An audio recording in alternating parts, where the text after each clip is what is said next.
오늘 말씀의 제목은 도망자의 길에서 기도하다, 이런 제목이고요. 오늘 말씀에 등장하는 지명은 놉과 그일라라고 하는 지명이 등장합니다. 여러분들이 혹시 이제 한 달 만에 이 지명이나 이 내용이 생소해졌다면 성경을 읽어야 될까요? 말아야 될까요? 네, 성경을 좀 읽고 혹시 이제 앞으로 3주 동안 더 이 다윗에 대한 말씀이 이어질 것이기 때문에 궁금한 분들은 조금 앞으로 가서 성경을 좀 보고 오면 훨씬 더 도움이 될 것 같습니다. 오늘 이야기는 신앙을 가지고 있는 우리들에게 굉장히 의문을 던져주는 부분이기도 합니다. 오늘 다윗의 거짓말이 나와 있습니다. 저는 오늘 다윗의 거짓말과 이어서 그의 인생의 위기 가운데서 기도하는 모습으로 바뀐 다윗의 이야기를 여러분들과 함께 나누어 보려고 합니다. 성경에는 다윗뿐만 아니라 위대한 인물들의 거짓말을 우리들이 종종 접하게 됩니다. 우리가 잘 아는 거짓말 중에 하나가 아브라함이 가뭄을 피해서 애굽으로 도망했을 때 거기에서 자기 아내를 누이라 거짓말했던 것을 우리들이 봅니다. 또 유명한 거짓말장이 야곱을 우리들은 기억합니다. 그의 아버지 이삭에게서 축복의 기도를 받으려고 형이라고 속이고 거짓말했던 야곱의 모습이기도 합니다. 성경은 왜 우리들에게 이 위대한 인물들의 거짓말을 가감없이 우리들에게 보여주고 있을까? 이런 의문을 가지고 오늘 말씀을 함께 들어도 될 것 같습니다. 다윗이 사무엘에게 기름을 부었던 것 여러분들 기억나시죠?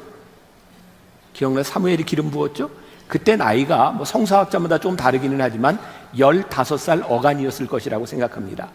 다윗이 기름을 부음받고 난 이후에 골리앗과 싸움을 하는 그 기간까지 한 5년 정도의 기간이 있었을 겁니다. 그때 다윗의 직업은 목동이었고 또 그가 원하지 않았지만 다윗은 그 귀신에 이렇게 들려 있었던 악한 영에게 시달렸던 사울왕을 위하여 악기를 연주하는 자였고 또 사울왕의 칼을 맡은 자였습니다.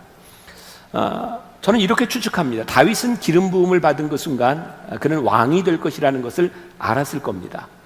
그런데 왕이 될 만한 일들, 직업이 그에게 펼쳐지지 않았습니다. 그는 5년 동안 굉장히 어려운 시간을 지났고 또 골리앗과의 싸움에서 이긴 이후에도 그는 10년 동안의 피난 생활을 가져야 했습니다. 어쩌면 그의 인생의 가장 암흑과 같은 시간을 지냈을 겁니다. 그의 인생의 가장 낮은 시간을 지냈을 겁니다. 근데 우리는 성경을 통해서 다윗이 그 시간을 지나는 동안 하나님과 얼마나 친밀했는가, 그리고 그가 얼마나 겸손한 사람이었는가는 것을 우리들이 보게 됩니다. 지금 말씀을 들으면서 혹시 여러분들 머릿속에 떠오르는 여러분들의 인생의 암흑기는 언제였는지 생각해 보세요. 여러분들의 인생의 광야는 언제였나요? 개인적으로 저에게 제일 힘들었던 시간, 앞으로 또 어떤 일들이 펼쳐질지 모르지만 제가 그렇게 많은 고난을 겪어보지는 않았지만 저에게 제일 힘들었던 건 목회를 시작하면서였던 것 같아요. 요즘 젊은 사람들, 우리들 세대는 잘 이해할 수 없는, 저는 영월에서 아주 좀 멀리 들어가는 그런 산골에서 목회를 하면서 참 먹을 것 잘 못 먹고 목회를 시작을 했고요. 이제 군대 군목으로 가서 전방에서 이렇게 사역을 했고 또 군목을 마치고 나서는 분당에 처음 신도시 들어올 때 개척교회 상가 건물에서 또 목회를 했고 유학을 가서는 저희 아버님이 이렇게 잘 도와주시지 않은 것 때문에 아이 둘 데리고 학교에서 아르바이트하고 또 돈 벌고 공부하고 해야 되는 그런 시간들도 지나갔고 또 공부하는 그 기간에는 제가 담임 목사가 아니라 부목사로서 담임 목사님을 섬겨야 되는 시간들도 있었어요. 한국에 돌아와서도 저는 참 목회를 하고 싶었지만 목회의 길이 열리기보다는 학교에서 이렇게 가르치는 일들이 저에게 열려졌고 저는 너무 목회를 하고 싶은 마음 때문에 몇몇 교회에 이제 어플라이를 했지만 그 일들이 잘 열려지지 않았어요. 저에게는 그런 의문이 있었습니다. 하나님, 저에게 하나님이 소명을 주셨는데 왜 내 소명을 펼칠 수 있는 그런 길이 나에게 열려지지 않나요? 저는 말씀을 준비하다 이런 생각을 했습니다. 만일 그때 왜 내 길이 열려지지 않는가라고 생각했을 때 내 비전을 내려놨다면 저는 그렇게 고달프지 않았을 겁니다.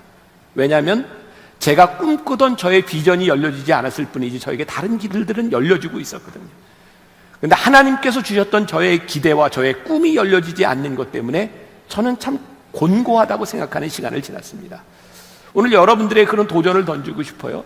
오늘 다윗이 어쩌면 우리들의 인생의 곤고함, 우리들의 인생의 암흑이 찾아오는 것은 꼭 그것이 암흑이기 때문이 아니라 우리들이 놓을 수 없는 비전과 꿈이 있기 때문에 우리들에게 찾아오는 암흑일 수 있고 광야일 수 있는 거예요. 저의 삶을 이렇게 돌이켜보면 가장 힘들다고 생각했던 때 저에게는 늘 기대가 있었습니다. 열망이 있었습니다. 힘든 건 힘든 거고 제 마음속에 열망이 있었던 거죠. 그리고 지금 생각해보면 그 힘들다고 생각하는 가운데 열망과 기대가 있었기 때문에 제 마음속에는 행복감이 있었던 것 같아요. 우리가 다윗을 통해 보는 그의 인생의 암흑기에서 그가 하나님과의 친밀한 시간을 보낼 수 있었던 것, 그것은 그의 마음속에 품고 있는 비전이 살아있었기 때문은 아닌가. 오늘 여러분들에게 그런 도전을 좀 던지고 싶고, 오늘 우리들이 암흑과 혹은 광야에 같은 시간을 지난다고 하면 오늘 다윗이 경험했던 이 일들이 우리들의 삶을 좀 인도하는 그런 길이 될 수 있지 않을까. 자, 노비라고 하는 지명이 나오고 있습니다. 오늘 본문 말씀 사무엘상 21장 1절에 자, 우리 한번 주목해서 한번 이 말씀을 한번 읽어볼까요? 자, 21장 1절 같이 봅니다. 시작. 다윗이 노베 가서 제사장 아히멜렉에게 이르니 아히멜렉이 떨며 다윗을 영접하여 그에게 이르되 어찌하여 내가 홀로 있고 함께하는 자가 아무도 없느냐 하니. 여기에서는 저는 이제 주목해 볼 단어 하나가 있는데 떨며라는 말입니다. 이 아히멜렉이 제사장이었는데 다윗이 이렇게 찾아왔을 때 그가 떨며 다윗을 맞이합니다. 왜일까요? 이게 여러분들이 전후 맥락을 좀 알고 있어야 되는 부분인데, 사울왕이 어느 시점에 다윗을 시기하기 시작하고 다윗을 죽이려고 합니다. 그 상황 가운데서 사울이 다윗을 죽이려고 할 때 다윗이 이제 처음 피난을 가는 겁니다. 요나단, 친구 요나단, 그의 아내였던 미가를 떠나서 피난 간 것이 있는데 노비라고 하는 것입니다. 그럼 잠깐 지도를 좀 봐야 될 것 같아요. 자, 저게 베들레헴이 있고 예루살렘이 있고 보이세요? 찾으셨어요? 저기 사해 왼편으로 예루살렘 있죠?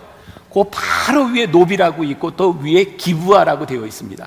지금 사울왕이 활동하던 근거지, 사울왕의 고향이 기브아고요, 예루살렘을 중심으로 조기에서 지금 왕궁이 형성되어 있는 겁니다. 아직 다윗성이 만들어지기 전 아무튼 저기에 중심지가 되었던 거예요. 그런데 예루살렘하고 노비 굉장히 가깝죠? 가깝죠? 네, 한 1.5km 정도 떨어져 있습니다. 그러니까 저 어간에서 일어난 일들에 대하여 제사장 아히멜렉이 그 소식을 들은 것은 전혀 이상한 것이 아닙니다. 사울왕이 다윗을 죽이려고 했고 쫓아간다고 하는 소문이 노비라고 하는 곳에 아히멜렉에게 들려진 것은 전혀 이상한 일이 아닙니다. 아히멜렉이 알고 있었던 거예요. 그러니까 다윗이 찾아오니까 겁나는 겁니다. 왕이 죽이려고 하는, 살아있는 권력이 죽이려고 하는 사람이 자기에게 찾아왔으니 어떡합니까? 이 아히멜렉은 우리 처음 이 말씀 시리즈를 시작할 때 엘리 제사장 얘기했죠. 사무엘과 엘리 제사장 했죠. 네, 그 엘리 제사장의 증손자쯤 되는 제사장 반열에 있는 사람입니다. 그리고 이 노비라고 하는 이 도시는 제사장이 85명 정도 있었다고 하는 제사장의 마을입니다. 다윗이 그곳에 간 겁니다. 다윗이 쫓기며 곤고하게 누구도 자기를 환영해 주지 않는 상황 가운데서 다윗은 배가 고파 그곳에 갔습니다. 자, 2절과 3절. 이제 상황을 아니까 말씀이 좀 더 이렇게 명확하게 다가올 거예요. 2절, 3절 같이 읽습니다. 시작. 다윗이 제사장 아히멜렉에게 이르되 왕이 내게 이를 명령하고 이르시기를 내가 너를 보내는 것과 내게 명령한 일은 아무것도 사람에게 알리지 말라 하시기로 내가 나의 소년들을 이러이러한 곳으로 오라고 말하였나이다. 이제 당신의 수중에 무엇이 있나이까? 떡 5덩이나 무엇이나 있는 대로 내 손에 주소서 하니. 거짓말하고 있는 겁니다. 다윗은 쫓겨서 도망가고 있는데 사울왕이 나에게 특명을 줬다, 이렇게 속이고 있는 겁니다. 아히멜렉은 그것을 눈치채고 알고 있었습니다. 다윗이 먹을 것을 달라고 하는데 불행인지 다행인지 아히멜렉이 줄 수 있는 떡이 없는 겁니다. 오직 그에게 있었던 것이 뭐냐면 하나님께 제사드렸던 떡이 있었다. 이게 진설병이라고 하는데요, 이 진설병은 안식일마다 12지파를 상징해서 싱싱한 따뜻한 떡 12덩어리를 하나님께 드리고요, 그리고 먼저 드려졌던 떡을 물립니다. 그 물려진 떡은 유일하게 제사장만 먹을 수 있는 떡입니다. 그러니까 이게 다윗에게 줄 수 있는 떡이 아닙니다. 그런데 그 떡을 아히멜렉이 주게 되는 거죠. 그러니까 이게 굉장히 쉬운 상황이 아닌 겁니다. 다윗은 거짓말을 이야기했고 거짓말을 하고 있는 다윗과 그의 동료들에게 아히멜렉은 먹을 것을 줍니다. 다윗은 거기에서 거짓말이 끝인 것이 아니라 그는 거짓말로 골리앗을 죽였던 그 칼을 얻습니다. 제가 여기까지 이렇게 말씀을 묵상하다가 이렇게 힘든 시간을 지나가고 있던 다윗이 롯을 찾아갔던 이 일들을 바라보며 저는 이렇게 영적으로 이런 해석을 해봅니다. 여러분, 다윗이 그 어려운 와중에 사울에게 쫓겨서 죽임을 당할 위협 가운데 그가 찾아다닌 곳이 어디라고요? 놉이었습니다. 놉이라고 하는 것. 그곳은 제사장이 있는 곳, 제사를 드리는 곳. 오늘날로 얘기하면 어딜까요? 교회입니다. 교회. 여러분, 저는 지금 이 교회를, 이 건물적인 교회를 의미하는 것이 아닙니다. 우리들이 예배하는 곳, 하나님을 믿는 사람들이 있는 공동체가 있는 곳, 그곳에서 다윗은 자비를 경험합니다. 다윗은 자비를 받을 만한 자격이 있었던 사람이 아니라 그는 거짓말을 하고 있지만 그곳에서 하나님의 자비를 경험합니다. 영상에서도 나왔지만 그때 저에게 떠올랐던 영화가 레 미제라블이라고 하는 영화였습니다. 불쌍한 사람들, 거기에 나오는 주인공이 왜 장발장입니다. 정말 하찮은 죄를 짓고 19년 동안 복역하던 장발장이 나왔을 때 그가 배가 고파서 그가 들어갔던 잘 대우를 받았던 주교에게서 그릇을 훔쳐가지고 나왔을 때 경찰들이 데려왔더니 주교가 뭐라고 해요? 내가 이 금초대도 줬는데 왜 안 가져갔냐? 하면서 그 위기를 모면하게 하죠. 장발장은 그 기억, 그 자비하심을 기억하며 그는 새로운 삶을 살아가기로 결정합니다. 거짓말? 여러분, 거짓말, 난 진짜 거짓말 안 해봤다 하는 사람 혹시 있으세요? 우리는 언제 거짓말을 하나요? 우리의 인생의 절박한 순간에서 거짓말이 나옵니다. 그러니까 우리가 보통 진짜 거짓말을 그냥 일삼고 사는 나쁜 사람이 아니라면 우리들의 거짓말은 그렇게 일상적이지 않습니다. 어쩌면 우리의 인생의 위기와 우리의 인생의 절박함 가운데 우리는 거짓말을 할 수밖에 없는 상황에 내몰릴 때가 있습니다. 다윗에게 있어서 이 순간은 지금 그의 믿음의 위대함보다 그가 가지고 있었던 인생의 절박함 가운데서 거짓말을 할 수밖에 없는 한 인간의 연약함 가운데 있는 거예요. 오늘 이 이야기가, 다윗이 거짓말했던 이 이야기가 신약 성경에서 예수님께서 인용하고 있습니다. 자, 마태복음 12장 1절부터 4절까지 말씀입니다. 우리 같이 한번 한 절씩 보겠습니다. 마태복음 12장 1절부터 4절 제가 먼저 봅니다. 그때 예수께서 안식일에 밀밭 사이로 가실새 제자들이 시장하여 이삭을 잘라 먹으니 예수께서 이르시되 다윗이 자기와 그 함께한 자들이 시장할 때 한 일을 읽지 못하였느냐. 자, 이 말씀 이제 이해되시죠? 이게 신약에 예수님께서 인용하셨던 말씀이 지금 이 사건에 대한 말씀입니다. 지금 예수님께서 왜 이 말씀을 인용하고 계시냐면 제자들과 함께 이렇게 걸어가다가 제자들이 배고파서 안식일에 이삭을 잘라 먹었더니 바리새인들이, 서기관들이 뭐라고 이야기하냐면 너희들 안식일을 지키지 않는다 하고 비난할 때 예수님께서 뭐라고 하시냐면 다윗에게 일어난 일을 너희들이 보지 못했느냐. 다윗에게 베풀어뒀던 자비에 대한 부분입니다. 예수님께서 지금 무엇을 말씀하고 싶으시냐면 안식일을 지키는 것보다 더 중요한 것이 있는데 그의 영혼과 그를 바라보며 베풀어졌던 자비, 그래서 안식일은 누구를 위해 있는 것이냐라고 하는 것을 예수님이 말씀하고 있습니다. 저는 여기에서, 이건 제 생각입니다. 여러분들이 동의할지 안 할지 모르지만 다윗이 거짓말을 한 것을 정당화할 수 있다, 지금 이런 이야기를 하는 것이 아니라 다윗이 거짓말을 했지만 다윗이 거짓말을 한 그 죄보다 더 큰 것이 있다. 그를 불쌍히 여기시고 긍휼히 여기시는 하나님의 마음이 다윗의 거짓말보다 더 커서 다윗의 거짓말을 덮어버렸다는 거예요. 하나님의 마음이 너무너무 커서 오늘 예배드리고 있는 우리들 가운데, 여러분들의 삶의 한가운데서 하나님, 제가 어쩔 수 없이 거짓말할 수밖에 없었고, 하나님, 제가 어쩔 수 없이 범죄할 수밖에 없었고, 하나님 앞에 수치스러운 것이 많은데 하나님께서 오늘 말씀하시는 것이 내 사랑과 내 자비가 너의 거짓말보다 더 크다라고 말씀하고 있는 거예요. 오늘 여러분들이 이 말씀을 보면서 다윗의 거짓말을 바라보며 그래, 나도 거짓말할 수 있어, 이 정당화하겠다고 하는 이 말씀으로 우리들에게 들려지는 것이 아니라 이것보다 더 큰 하나님의 은혜가 우리들에게 보여지고 우리들에게 고백되기 시작할 때 우리의 나약함 가운데서 하나님의 사랑과 은혜를 경험할 수 있는, 이제 다음 주에 더 다루게 될 내용인데요, 아히멜렉이 다윗에게 먹을 것을 주고 칼을 주었다고 하는 이야기를 듣고 사울 왕이 사람들을 보내, 자객을 보내서 거기 85명의 제사장들을 다 죽입니다. 아히멜렉도 거기에서 죽습니다. 유일하게 거기에서 살아남았던 사람이 아히멜렉의 아들입니다. 그가 다윗에게 도망가죠. 여러분, 다윗은 자기에게 도움을 주고 죽었던 아히멜렉의 은혜를 가슴에 품고 끝까지 그것을 갚습니다. 다윗에게 먹을 것을 주었다는 이유로 모든 제사장들을 다 죽였던 사울을 하나님이 버리십니다. 하나님이 버리시는 사람과 하나님이 쓸 수밖에 없는 사람의 차이가 무엇인지를 성경은 우리들에게 분명하게 보여주고 있는 거예요. 다윗은 거짓말하던 그의 삶에서 이제 기도하는 삶으로 그의 인생이 바뀌어가는 것을 보게 됩니다. 다음 주에 조금 더 자세하게 다룰 거니까 지금 대충 이야기하고 넘어가면, 다윗이요 도망자의 생활을 시작했어요.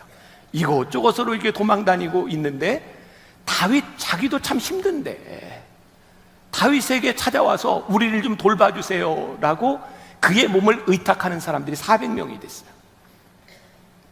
이거 굉장히 힘든 상황입니다. 다윗도 도망자인데, 게다가 다윗에게 힘이 될 만한 돈도 좀 가져오고 음식도 좀 가져오고 칼과 창도 좀 들고 그에게 도움이 될 만한 사람들이 다윗에게 몸을 의탁한 것이 아니라 그 시대의 루저들, 버림받고 굶주리고 상처 입었던 사람들이 다윗을 찾아와서 나를 좀 도와달라고 이야기합니다. 다윗에게 그렇게 큰 부담이 있을 때에 그일라라고 하는 곳에 블레셋 사람들이 쳐들어온다는 이야기를 듣고 사람들이 다윗에게 찾아옵니다. 아니, 왕이 누구예요? 사울입니다. 그일라는 사울왕의 고향인 기브아와 별로 떨어지지 않은 곳입니다. 이 위기 가운데서 사람들이 사울왕에게 쫓아가서 우리를 구해 주십시오라고 해야 되는데 다윗에게 찾아와서 도와달라고 하는 그 상황 가운데서 다윗의 인생에 얼마나 큰 부담이 되었겠습니까? 오늘 제가 여러분들에게 그런 질문을 던질 수 있을 것 같아요. 혹시 여러분들 가운데 지금 여러분들의 인생에 참 부담스러운 분이 있을지 몰라요. 나 하나 건사하기도 힘든데 우리 부모님이 나에게 부담이야. 나 하나 건사하기도 힘든데 왜 내 주변에는 나를 이렇게 힘들게 하는 사람이 많아?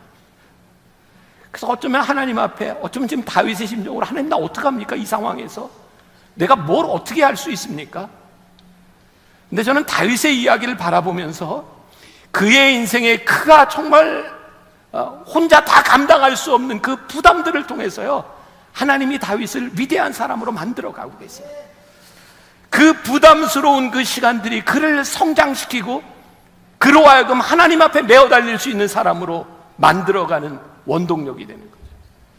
지난주에 제가 읽었던 책이 있습니다. 존 맥스웰이 쓴 리더십의 법칙 2.0이라고 하는 책인데요, 어제 토요예배 때도 얘기를 했는데 사람들이 별로 이렇게 반응이 없더라고요. 잘 이해가 안 되는 것 같아요. 이해 안 돼도 할 수 없어요. 제가 그냥 이렇게 굉장히 인상 깊게 보았는데, 그 책에 보면 존 F 케네디 미국 대통령이 있잖아요. 뭐 지금은 이제 전쟁 세대들이 많이 지났지만 대부분의 미국 대통령들은 전쟁의 영웅이기도 하고 전쟁에 참전했던 그런 경험들이 있습니다. 존 F 케네디도 그랬던 것 같아요. 어떤 사람이 이렇게 물었답니다. 어떻게 당신은 전쟁 영웅이 되었습니까? 그때 존 F 케네디가 이렇게 대답합니다. 아주 간단합니다. 누가 내 배를 침몰시켰습니다. 역시 반응이 없군요. 전 굉장히 인상적이었어요. 어떻게 영웅이 되었냐고요? 누가 내 배를 침몰시켰습니다. 아무도 내 배를 건드리지 않았다면, 아무도 나를 죽이려고 하지 않았다면 나는 절대로 영웅이 될 수 없었습니다. 누군가 배를 침몰시켰기 때문에 나는 거기에서 살아남은 영웅이 된 것입니다. 여러분, 우리의 삶을 하나님이 위대하게 쓰시는 것, 모르겠어요. 이런 얘기하면 젊은 사람들 그런다면서 나 안 위대해도 돼, 그냥 대충 살다 죽을래. 근데 하나님이 부르신 우리의 인생은 그런 인생이 아니거든요. 위대함이라고 하는 것은요, 내가 어떤 큰 일을 해서 위대한 것이 아니라 우리들에게 맡겨진 일들, 때때로 우리들의 인생에 부담스럽게 생각되는 일들이 나에게 사명으로 느껴지고 그 일을 감당하기 시작할 때 우리의 인생이 위대한 거죠. 여기 제 여동생도 이제 벌써 50이 넘었구나 벌써. 아이고, 여기 지금 아침에 멤버로 여기 있어요. 벌써 오래전 일이죠. 제 여동생이 고등학교 때입니다. 고3 때. 저는 대학원을 다니고 있었고요. 그때 제 삶에 나는 참 내 인생이 부담스러워라고 느꼈을 때입니다. 왜냐하면 그 당시에 만나교회를 개척하셨던 저희 아버님은 아무튼 집안일과 상관없이 늘 집회를 나가셨어요. 저희 어머니는 아무튼 상관없이 매년 병원에 입원하셨어요. 옛날 고생했던 그런 것 때문에.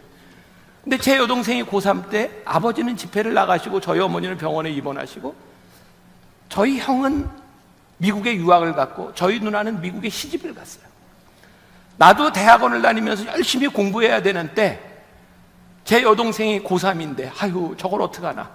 오빠가 왜 또 그렇게까지 생각 안 해도 되는데 그 고3이니까 학교 다니면서 점심 저녁을 학교에서 다 먹고 오는데 그 도시락을 싸줘야 되잖아요. 제가 도시락 싸면서 제가 요리책을 보면서요 몇 가지 반찬들을 해가지고 싸줬는데 쟤는 기억을 못해요.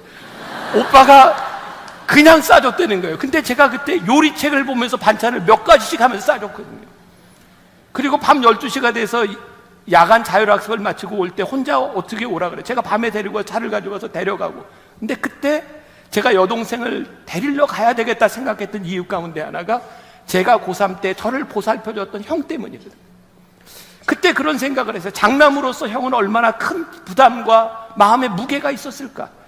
근데 그 무게가 동생인 저에게 제 동생을 돌볼 수 있는 무게로 저에게 느껴지고 그 부담이 우리들에게 사명이고 하나님께서 우리들에게 주어진 것이 그것이 축복이구나.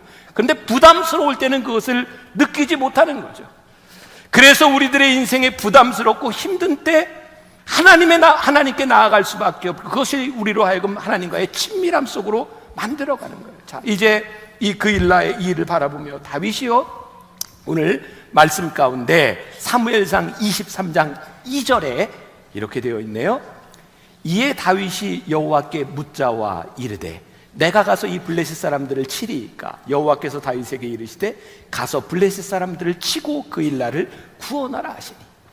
다윗의 인생의 모든 부담들이 막 밀려오던 때 다윗은 이제 거짓말하는 사람이 아니라 하나님께 묻습니다. 하나님 어떡할까요? 그때 하나님 뭐라고 말씀하세요? 그래 쳐라, 내가 너로 하여금 이기게 하겠다. 그일라를 구원하겠다. 23장 2절에서 이렇게 하나님이 말씀하셨는데 23장 4절에 가서 보니까 4절 같이 한번 볼까요? 시작. 다윗이 여호와께 다시 묻자온데 여호와께서 대답하여 이르시되 일어나 그일라로 내려가라. 내가 블레셋 사람들을 내 손에 넘기리라 하신지라. 제가 이걸 왜 다시 보자 그랬을까? 여기 보니까 다윗이 여호와께 다시 묻자온데 하나님께서요 그래 내가 그들 네 손에 넘겨주겠다. 근데 다윗이 다시 묻습니다. 왜일까요? 이 상황이 그에게 주어진 부담이 그렇게 쉽게 해결될 수 있느냐 아니었어요. 하나님께 다시 묻습니다. 그랬더니 하나님께서 가라, 내가 그들을 너에게 넘기겠다. 다윗이 거기서 승리합니다. 바로 그 승리의 소식을 들었을 때 조금 전에 이야기했던 제사장 아히멜렉의 아들 아비아달이 다윗에게 옵니다. 아버지가 사울에게 처참하게 죽었다는 이야기를 듣고 다윗에게 옵니다. 다윗이 내가 너를 잘 돌봐주리라 이야기를 하죠. 그때 아비아달이 다윗에게 올 때에 그의 아버지 제사장이 입었던 에봇을 가지고 옵니다. 한번 사진을 볼까요?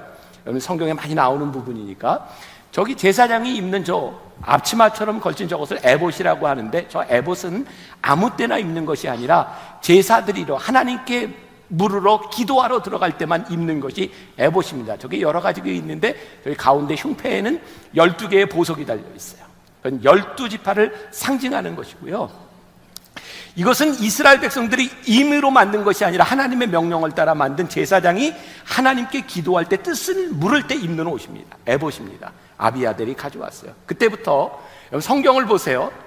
다윗이 어려운 일을 만나고 하나님께 기도해야 될 순간을 맞이할 때마다 에봇을 가지고 와서 하나님께 묻습니다. 이제 그 순간이 왔습니다. 여러분, 그일라 사람들을 구원해 줬는데요, 어떤 일이 일어났냐면 다윗이요 참 많은 배신을 경험합니다. 다윗에게는 이런 생각이 있었습니다. 내가 이 그일라를 구원했으니, 블레셋 사람에서부터 구원했으니 내가 여기에서 힘도 좀 기르고, 여긴 성도 있고 사람들이 살 수 있는 곳이 이 사람들과 함께 여기에서 살았으면 좋겠다. 그런데 들리는 이야기가 뭐예요?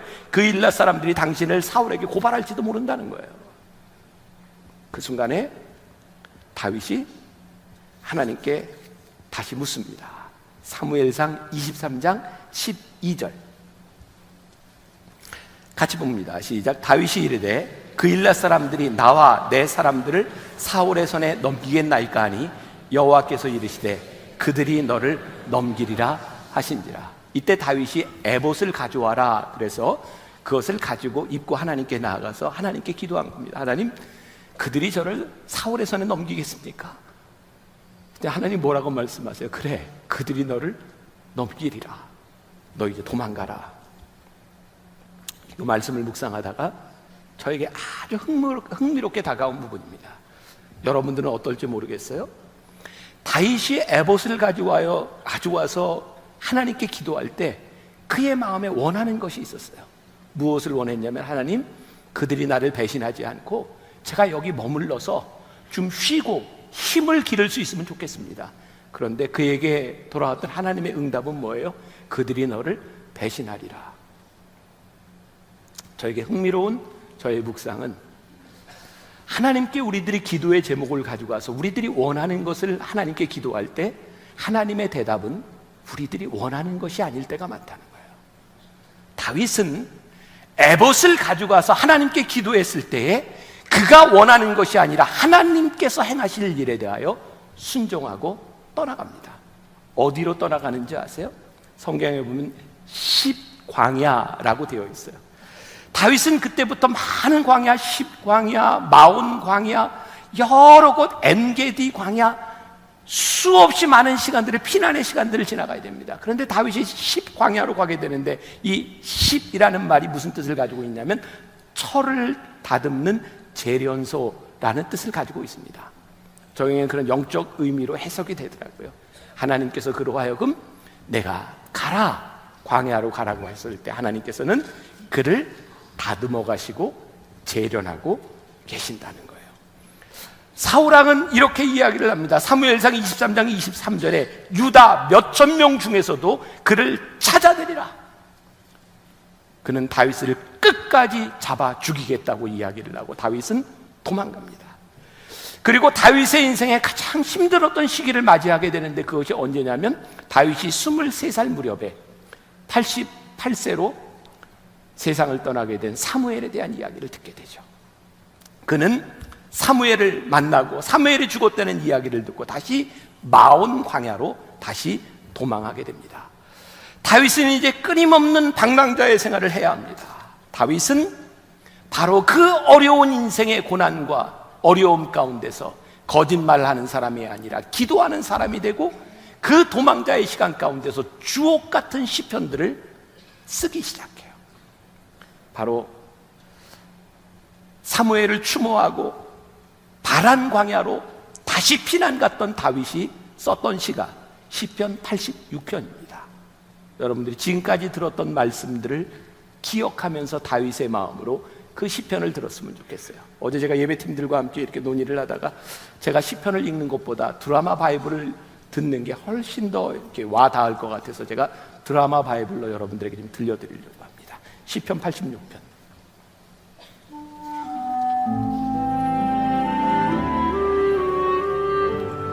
여호와여, 나는 가난하고 궁핍하오니 주의 귀를 기울여 내게 응답하소서.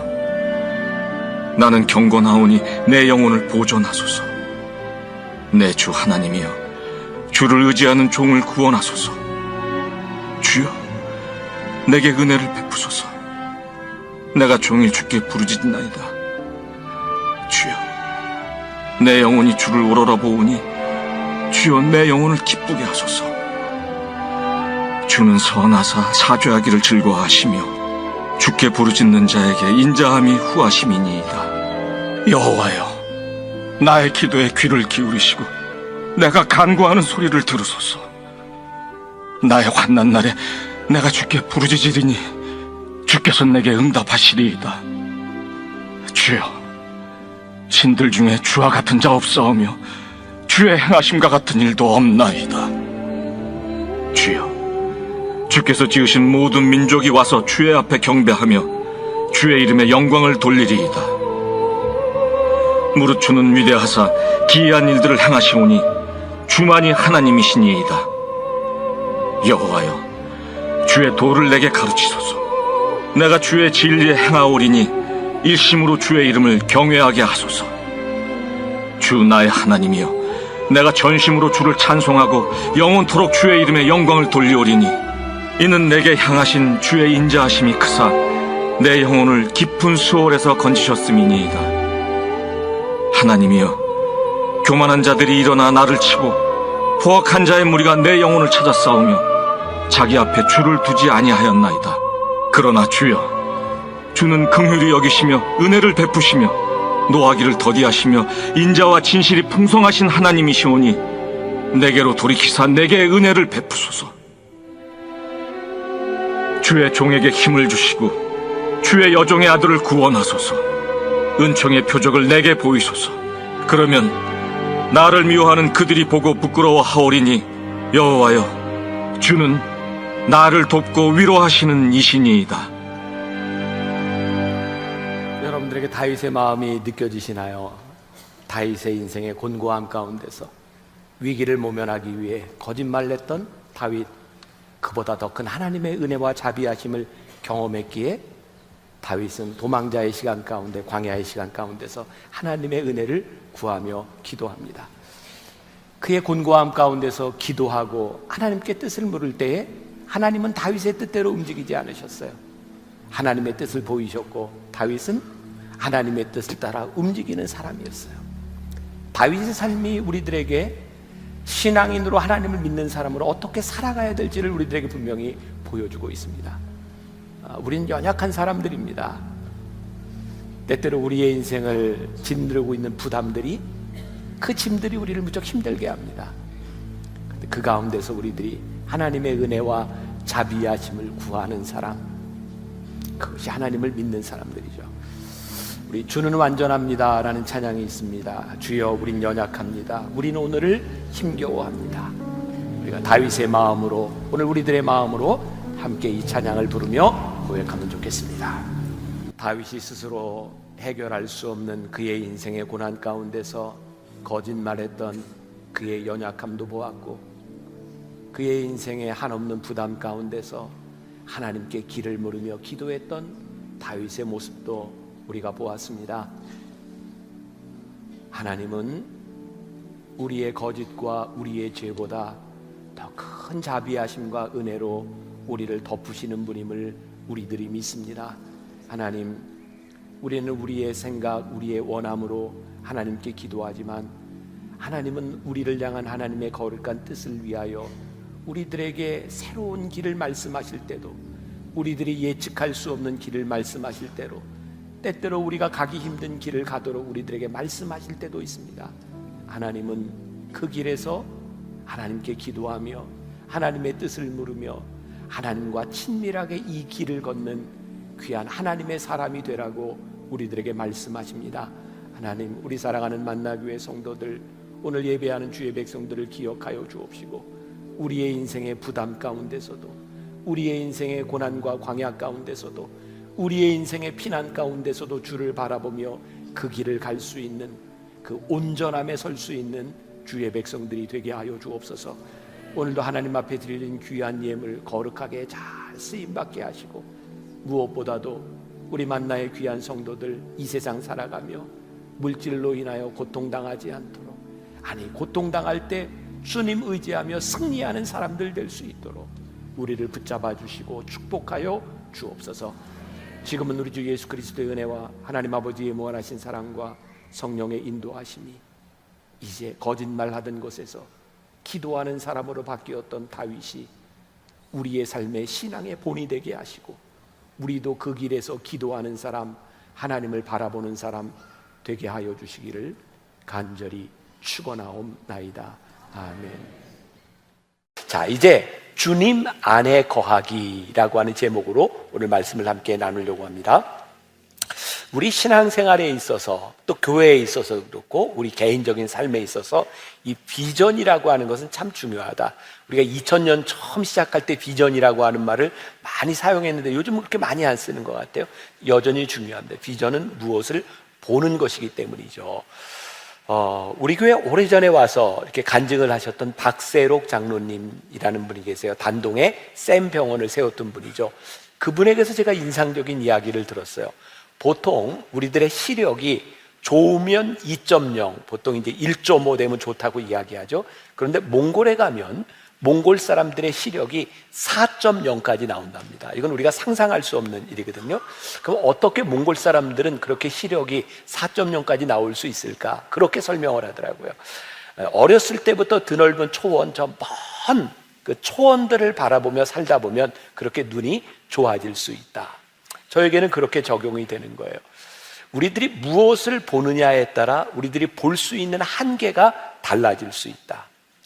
2010년도 목회와 신학에 실렸던 그런 글인데, 돌아가신 그 조용기 목사님이 바라봄의 법칙이라는 설교를 하면서 이런 부분을 인용했는데 참 좋은 것 같아요.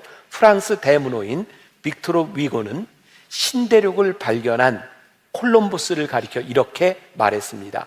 콜럼버스의 가장 위대한 업적은 목적지에 이르렀다는 것이 아니라 목적지를 향해 닻을 올렸다는 것입니다. 멋지잖아요, 그죠?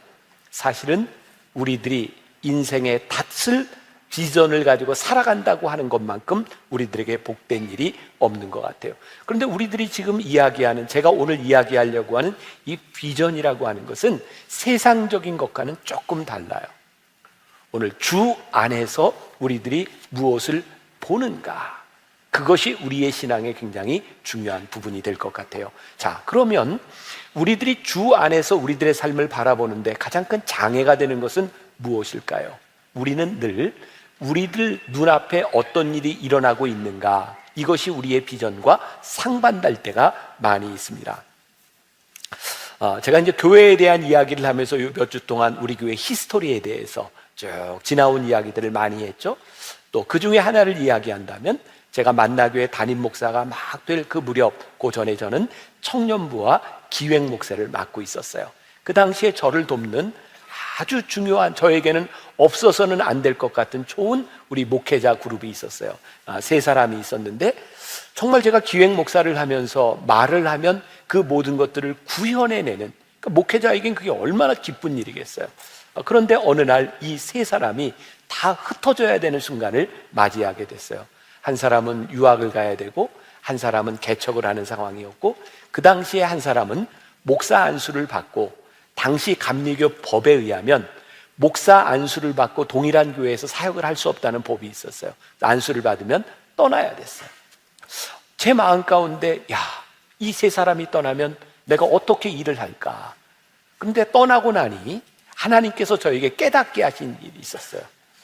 나는 이 사람들이 없으면 일을 못하리라고 생각했는데, 하나님은 사람을 통해서 일하시는 분이 아니라 하나님의 일을 하게 하신다는 믿음을 이 사람들과 떠나는 과정에서 깨닫게 하셨어요.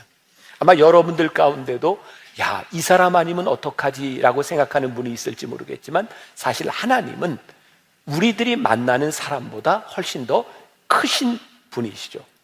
또 그 당시 만납교회 굉장히 어려웠다는 이야기를 했는데, 단순히 빚이 많았던 것이 아니라 IMF 이후에 이자율이 높았는데, 문제는 소문들, 나쁜 소문들이 드는 거였어요. 교회가 어려워지고 이자율이 높아지니까 만나교회가 어떤 캐톨릭의 성당의 교회가 넘어간다더라, 이런 소문도 나고, 그리고 소문의 근원지를 보면 예수 안 믿는 사람은 교회에 대한 소문을 안 내요. 다른 교회가 그런 소문을 내더라고요. 그래서 깨닫게 된 게, 우리는 왜 교회가 우리의 경쟁의 대상이고 적이 될까? 그런 생각을 한 적도 있는데, 사실 더 안 좋은 소문은 뭐였냐면, 교회가 어려워지니까 예배를 마치고면 은행 직원들이 와서 교회 헌금을 다 가져간다, 이런 소문도 났어요. 근데 그 소문이 아주 근거 없는 게 아니었어요. 왜냐하면 이제는 말할 수 있다.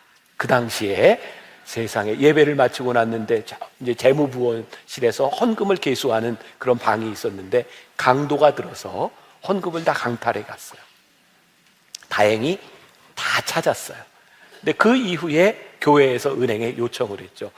이런 일도 있으니까 헌금을 다 계수하고 난 다음에는 은행 직원이 좀 와서 가져갔으면 좋겠습니다. 이제 그게 이제 오해가 되고 소문이 났던 거예요. 자, 이제 더 어려운 얘기를 좀 하는 거예요. 저 이제 개인적으로. 근데 그것보다 더 힘들었던 건 그 당시에 이제 한국 교회, 한국 사회에 굉장히 큰 이슈가 됐던 세습에 대한 문제였던 거죠. 저희 아버님이 개척한 교회였으니까. 그때부터 저는 늘 어떤 생각을 했냐면 세 가지 초이스. 하나는 나도 나가서 개척을 하든가, 또 하나는 다른 교회 목사로 가든가, 또 하나는 제가 공부를 하고 왔으니까 대학교의 교수를 가든가. 저는 이제 그 진로를 놓고 많이 고민을 하던 차였어요. 여러분, 고민이 들 때는 뭘 해야 될까요? 기도를 해야 돼요. 제가 기도원에 들어갔어요. 일주일 내내 기도원에 들어가서 기도하고, 근데 참 마음이 답답해서 기도할 때 하나님이 응답을 확 주시면 좋은데 그렇지 않더라고요. 일주일 내내 답답하게, 그리고 마지막 날 이렇게 나오면서 휴게실에 앉아 있는데 그때 하나님께서 저에게 물으셨어요. 너에게 만나교회는 뭐니? 근데 그때 저는 하나님 앞에 명확하게 대답한 게 있었어요. 하나님, 만나교회는 하나님이 세우신 교회인데 저는 만나교인들을 사랑합니다. 그리고 제 마음에 결심한 것이, 하나님, 하나님이 세우신 교회에서 사람들 때문에, 누군가의 이야기 때문에 움직이는 사람이 되지 않겠습니다. 하나님의 비전을 따라 움직이는 사람이 되겠습니다. 그래서 오늘 제가 여러분들에게, 제 삶을 통해서 여러분들에게 이렇게 적용하고 싶은 것이 있는데, 우리들의 인생의 비전은 우리들이 하나님 앞에 문제를 가지고 나아가 묻기 시작할 때 명확해진다는 거예요. 우리들이 하나님 앞에 우리의 인생의 문제를 묻지 않으면 우리의 비전이 어떠한지 발견하지 못할 때가 많이 있어요. 사실 제가 지금 하려고 하는 이야기는 설교 시간에 제가 여러 번 이렇게 예화로 쓴 기억이 있어서 이걸 빼야 되겠다 생각했는데, 우리 교회 목회자들 중에도 못 들어본 사람이 대부분이에요. 그래서 아마 우리 새가족들은 처음 듣는 이야기일 것 같아서 제가 또 해요. 제가 그렇게 초창기의 교회에 열심히 일을 할 때, 그때는 정말 막 밤새 가면서 일을 했던, 저에게 젊음과 열정이 있던 시기죠. 그래서 늘 새벽에 이렇게 나가서 일을 하고 나면 해장국집, 감자탕집 이렇게 가서 그렇게 먹던 시대예요. 그날도 새벽에 제가 우리 교회 사역자들과 함께 감자탕집에 갔는데, 저는 감자탕집에 가면 이렇게 탕으로 먹는 것보다 전골로 먹는 걸 좋아해요. 맛있잖아요. 탁 팍 끓는데 그 끓는 시간에 저는 이렇게 감자탕 전골을 바라보며 어느 뼈에 살이 많이 붙었나를 이렇게 보고 있는데, 우리 같이 있던 전도사님 중에 하나가 서울대 수의학과 출신인데, 그 전도사는 날 보면서 목사님, 이 뼈가 몇 번 뼈인지 아십니까? 그리고 이야기를 해요. 그게 그렇게 저에게는 인상적이었어요.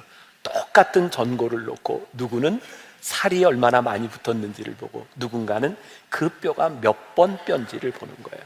이유는 뭘까요? 경험인 거예요. 내 속에 무엇이 있느냐에 따라 우리들이 보는 것이 달라지는 거예요. 물론 계속해서 이야기하겠지만, 우리들이 예수님 안에 거한다고 하는 것은 우리들의 인생을 바라보는 우리의 눈을, 우리의 생각을 완전히 바꿔주는 거예요. 최용준 교수가 쓴 성경적 세계관 강의라는 책에 보면, 영국 런던에 히드로 공항이 있는데 거기에 내리면 이런 문구가 있대요. 영어로 되어 있는데, 이 world라는 발음이 참 힘들어요. How the world see you depend on how you see the world. 아시죠? 다 써 있잖아요. 네. 세상이 당신을 어떻게 보느냐는 당신이 세상을 어떻게 보느냐에 달려있다. 아주 멋진 말이에요. 조금 쉬운 글로. 자, 릭 워렌 목사님이 이런 글을 썼어요. 자, The way you see your life shapes your life. 아시겠죠? 써 있잖아요. 당신이 당신의 삶을 보는 방식이 당신의 삶을 결정한다. 그러니까 우리들의 안에 무엇이 있어서 무엇을 보느냐가 우리들의 삶을 결정해 주는 거죠. 그리고 히드로 공항에 가면 이런 그림이 있는데, 사진이 있는데, 저 사진을 보면서 사람들은, 어떤 사람들은 저거 스타일이네 라고 생각하고, 어떤 사람은 군인이네, 어떤 사람은 암 투병에서 이긴 서바이벌, 투병하는 사람이네, 이렇게 보기도 한다는 거죠. 흥미롭잖아요. 우리들 안에서 어떤 일이 일어나고 있느냐에 따라 우리들이 보는 것이 달라지는 거예요. 자, 성경 히브리서 11장 믿음장에 보면 6, 7, 8절에 이렇게 말씀하고 있어요. 같이 봅니다. 자, 시작. 믿음이 없이는 하나님을 기쁘시게 하지 못하나니 하나님께 나아가는 자는 반드시 그가 계신 것과 또한 그가 자기를 찾는 자들에게 상 주시는 이심을 믿어야 할지니라. 믿음으로 노아는 아직 보이지 않는 일에 경고하심을 받아 경외함으로 방주를 준비하여 그 집을 구원하였으니 이로 말미암아 세상을 정죄하고 믿음을 따르는 의의 상속자가 되었느니라. 믿음으로 아브라함은 부르심을 받았을 때에 순종하여 장래의 유업으로 받을 땅에 나아갈새 갈 바를 알지 못하고 나아갔으며. 저는 가끔 이렇게 설교 준비를 하다가 이렇게 말씀을 인용할 때면 그런 생각이 들군. 이건 그냥 아무 설명할 필요 없이 우리 성도들이 그냥 이 말씀만 묵상하면 좋겠다, 그걸로 족하다. 이 말씀이 사실 그런 부분이에요. 노아에 대해서 뭐라고 이야기하냐면, 노아는 아직 보이지 않는 곳에 경고함을 받아 방주를 준비했다는, 아직 사람들은 아무도 모를 때 노아는 그것을 보았다는 이야기예요. 아브라함에 대해서 뭐라고 얘기해요? 아브라함은 갈 바를 알지 못하고 하나님이 지시하는 곳을 향해 갔다는 거예요.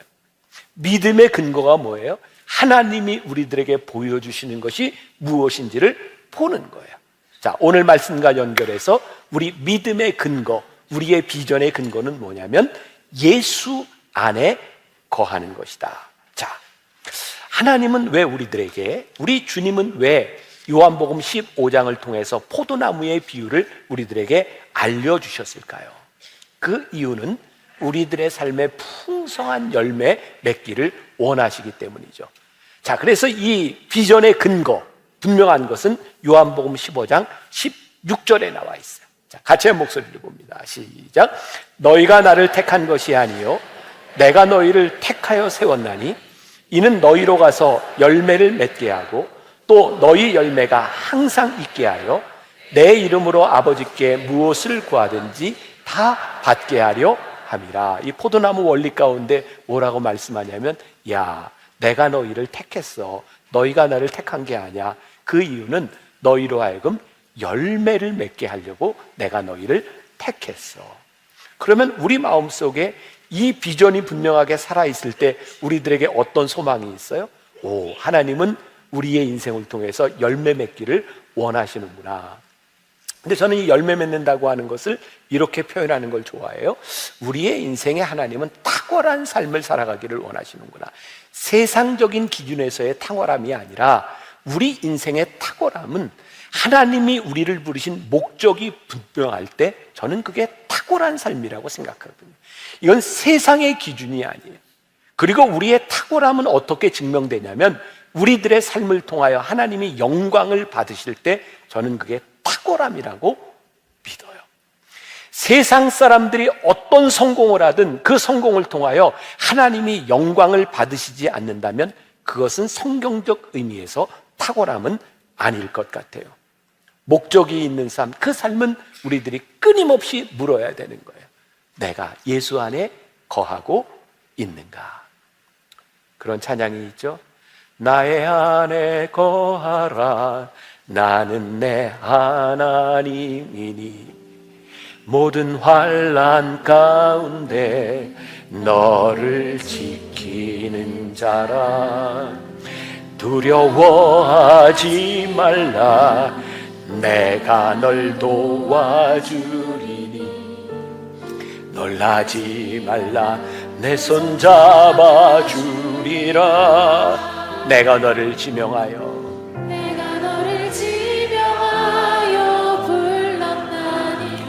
내 것이라. 내 것이라. 너의 하나님이라. 내가 너를 보배롭고 존귀하게 여기노라. 너를 사랑하는 내 여호와라.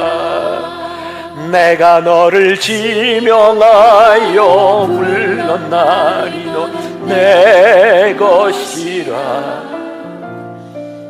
내 것이라. 너의 하나님이라. 내가 너를 보배롭고 존귀하게 여기노라. 너를 사랑하는 내 내가 너를 지명하여 불렀나니 너는 내 것이라. 이게 요한복음 15장에 있는 포도나무 비유의 원리예요. 예수 안에 우리들이 거한다고 하는 것은 예수님 안에서 우리들이 주님을 전적으로 신뢰한다는 거예요. 여러분, 우리가 주님을 신뢰하지 못하면서 우리들이 주님 안에 거하고 있다는 생각을 할 수 있을까요? 우리가 주님의 품을 떠나서는 내가 아무것도 할 수 없는 존재입니다 라는 것이 우리들 속에 있을 때 그게 믿음이에요. 여러분 생각해 보세요. 언제 나 스스로 그래 나는 믿음 생활을 잘하고 있어 이렇게 느껴질 때, 여러분들이 살면서 내가 믿음이 바닥을 치고 있어, 그때가 언제인가요? 내가 주님을 믿고 내 삶을 주님께 맡기고 있구나 라는 느낌이 들 때, 그래 내가 믿음을 가지고 있어. 스펄전 목사님이 설교하면서 참 구원의 은혜라고 하는 책에서 나오는 표현인데 전 이 표현이 너무 멋져요. 청교들은 recumbency, 기댐이라는 말로 믿음을 설명하곤 했다. 어떤 것에 몸을 기댄다는 뜻이다. 당신의 온 몸을 그리스도께 기대라. 만세반석 위에 온몸을 쭉 뻗고 드러눕는 것을 생각하면 된다. 예수님을 의지해라. recumbency라고 하는 말이 이렇게 흔히 쓰이는 단어는 아닌데 기댐이라는 말이거든요. 이게 상상을 해보세요. 여기에 바위가 있고 제가 여기 강대상에 있어요. 제가 여기를 기대요. 근데 기대는데 좀 불안해. 힘은 발에 두고 있어요. 그러면 한참 기대고 있으면 편안할까요? 발이 아플까요? 발이 아파요. 이건 기댄 게 아니에요.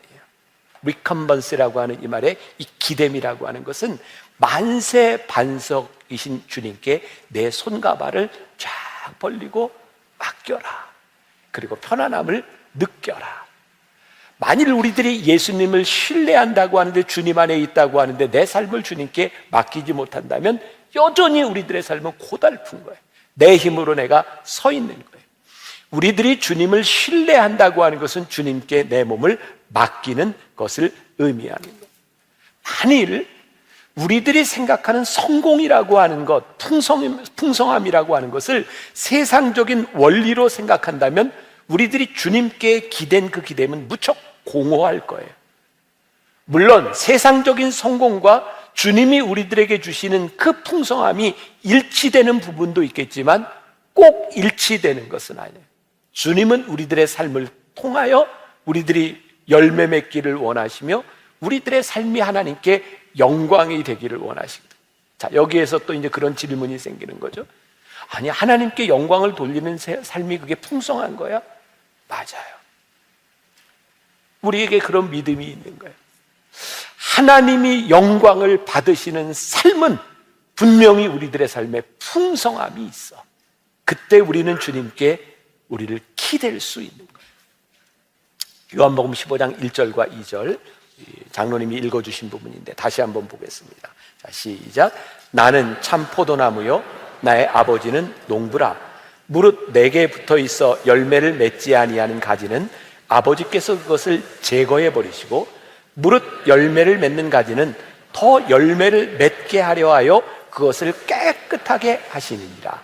이 부분은 이제 조금 뒤에서 다시 다루겠지만 여기에 분명한 원리가 나와 있어요. 나는 참 포도나무요, 내 아버지는 하나님은 농부시라. 그리고 너희는 여기에 붙어 있는 가지야. 이 원리를 주신 이유는 뭐냐면 하나님이 너희들에게 삶을 풍성하게 하시기 위함이야. 자, 이진희 목사님이 쓴 가나안에 거하다라는 책에 성공이냐 승리냐라는 글이 있는데 이것도 좋아요. 제가 좀 읽어드릴게요. 성공한 사람에게는 보상이 주어지지만 승리한 사람에게는 면류관이 주어진다. 성공한 사람에게 주어지는 것에 비하면 승리한 사람에게 주어지는 면류관은 초라하고 보잘것 없어 보인다. 그래서 사람들은 승리보다 성공을 더 원한다. 그러나 사람들은 성공한 사람보다 승리한 사람에게 더 뜨거운 박수갈채를 보낸다. 하나님도 그러실 것이다. 세상 사람들은 성공을 추구하지만 하나님의 사람들은 승리를 추구한다. 자, 우리가 교회에서 이렇게 같이 만나서 시간을 지내다가 헤어질 때 어떤 인사하세요? 성공하세요 이렇게 인사하세요? 아니면 승리하세요 인사하세요? 알기는 잘 알아요 우리가, 그죠? 그런데 우리는 떠나면서 승리를 원해요, 성공을 원해요? 사실은 성공이라는 것이 우리들의 삶에 이렇게 주어지기를 원할 때가 많이 있어요. 왜? 그것은 눈에 보이는 화려함이기 때문에. 승리는 그렇게 화려하지 않지만 승리의 면류관을 얻는 것, 우리의 삶은 지금 우리들에게 주어진 성공을 향해 따라가는 사람이 아니라 승리를 향해 가는 삶이 되는 거예요. 그래서 우리들 속에 또 그런 물음이 있어야 되겠죠. 나는 성공을 따라 살아가고 있는가? 우리는 승리를 향해 가고 있는가? 자, 우리들이 예수님 안에 거한다라고 하는 이 말을 들을 때 여러분들에게는 어떤 느낌이 드세요? 어느 때 내가 예수님 안에 거한다는 느낌이 드세요? 저에게는 내가 주님 안에 거할 때는 나를 주장하지 않을 때라고 생각하거든요. 그럼 내가 아주 강력하게 살아있을 때 우리는 말로 아무리 내가 주님 안에 거한다라고 하지만 그건 거짓말이에요. 예수님이 참 포도나무가 되시고 우리들이 가지가 된다고 하는데 이 가지는 어디에 붙어 있어야 열매를 맺어요? 나무에 붙어 있어야 열매를 맺는 거예요. 내 삶이 주님 안에 있을 때 열매 맺는 삶을 살 수 있어 라고 하는 분명한 믿음이 없으면 우리는 교만해요. 자, 그래서 고린도전서 3장 6절에서 8절까지 사도 바울이 이렇게 편지를 썼어요. 자, 같이 읽습니다. 시작. 나는 심었고 아볼로는 물을 주었으되 오직 하나님께서 자라나게 하셨나니 그런즉 심는 이나 물 주는 이는 아무것도 아니로되 오직 자라게 하시는 이는 하나님뿐이니라. 심는 이와 물 주는 이는 한 가지이나 각각 자기가 일한 대로 자기의 상을 받으리라. 지금 왜 사도 바울이 이런 이야기를 하고 있냐면 당시에 사람들이 나는 바울에게, 나는 아볼로에게, 나는 게바에게, 나는 그리스도에게 속했어 라고 이야기를 하는 거죠. 그 사람들이 다 이쪽이다 얘기를 하는데 이것은 굉장히 사람들을 교만하게 할 수 있는 상황인 거예요. 사람들의 환호를 받게 만드는 거죠. 어제 우리가 여기 이제 토크 콘서트를 하고 우리가 이제 패션 쇼도 했는데 이제 토크를 하면서 사회자가 이렇게 소개하는데 여기 뭐 어떤 뭐 자두라고 하는 가수 사모님도 소개하고 뭐 여기 영화 배우도 소개하고 사람들이 이렇게 박수를 쳤어요. 근데 사람들이 우리 사회자가 만나교회 김병삼 목사님 사람들이 우와 하고 박수를 쳤어요. 그때 그 사회자가 이건 너무하지 않습니까? 이렇게 차별해서 해도 됩니까? 그러면서 저한테 목사님은 여기 상당히 이렇게 지지를 받고 계시군요. 제가 그런 얘기를 했어요. 제가 이렇게 되다가 잘못하면 이단으로 갈 확률이 많습니다. 왜? 사람들의 환호가 익숙해지고 그것이 당연한 것으로 여겨지면 타락의 지름길로 가는 겁니다. 사도 바울 시대에 그런 일이 있었다는 거예요. 아볼로는 성경을 잘 가르치는 사람이라 사람들이 나는 아볼로 편이야. 근데 사도 바울이 뭐를 얘기해요? 여러분, 제가 이 교회를 개척하고 제가 여러분들에게 말씀을 전했지만 제가 바울의 이름으로 세례를 준 적이 있습니까? 없습니다. 예수 그리스도의 이름으로 세례를 줬습니다. 저는 단지 심었을 뿐이고 아볼로를 통해서 하나님이 자라게 하셨고, 이 모든 것은 하나님이 하시는 일입니다. 그러니 우리들이 하나님 앞에 교만할 것이 없습니다. 우리가 예수 안에 거한다는 가장 명확한 표식 중에 하나는 무엇이냐면, 끝까지 하나님 앞에 겸손할 수 있을 때 그것이 분명한 표징이 되는 거죠. 자, 또 박대용 목사님이 쓴 예수님을 따라가는 요한복음에 보면 또 좋은 그 표현이 하나 있어요. 한번 보여주세요. 이 그 선한이라고 하는 이 말에서 God만 딱 드러나면 뭐가 남아요?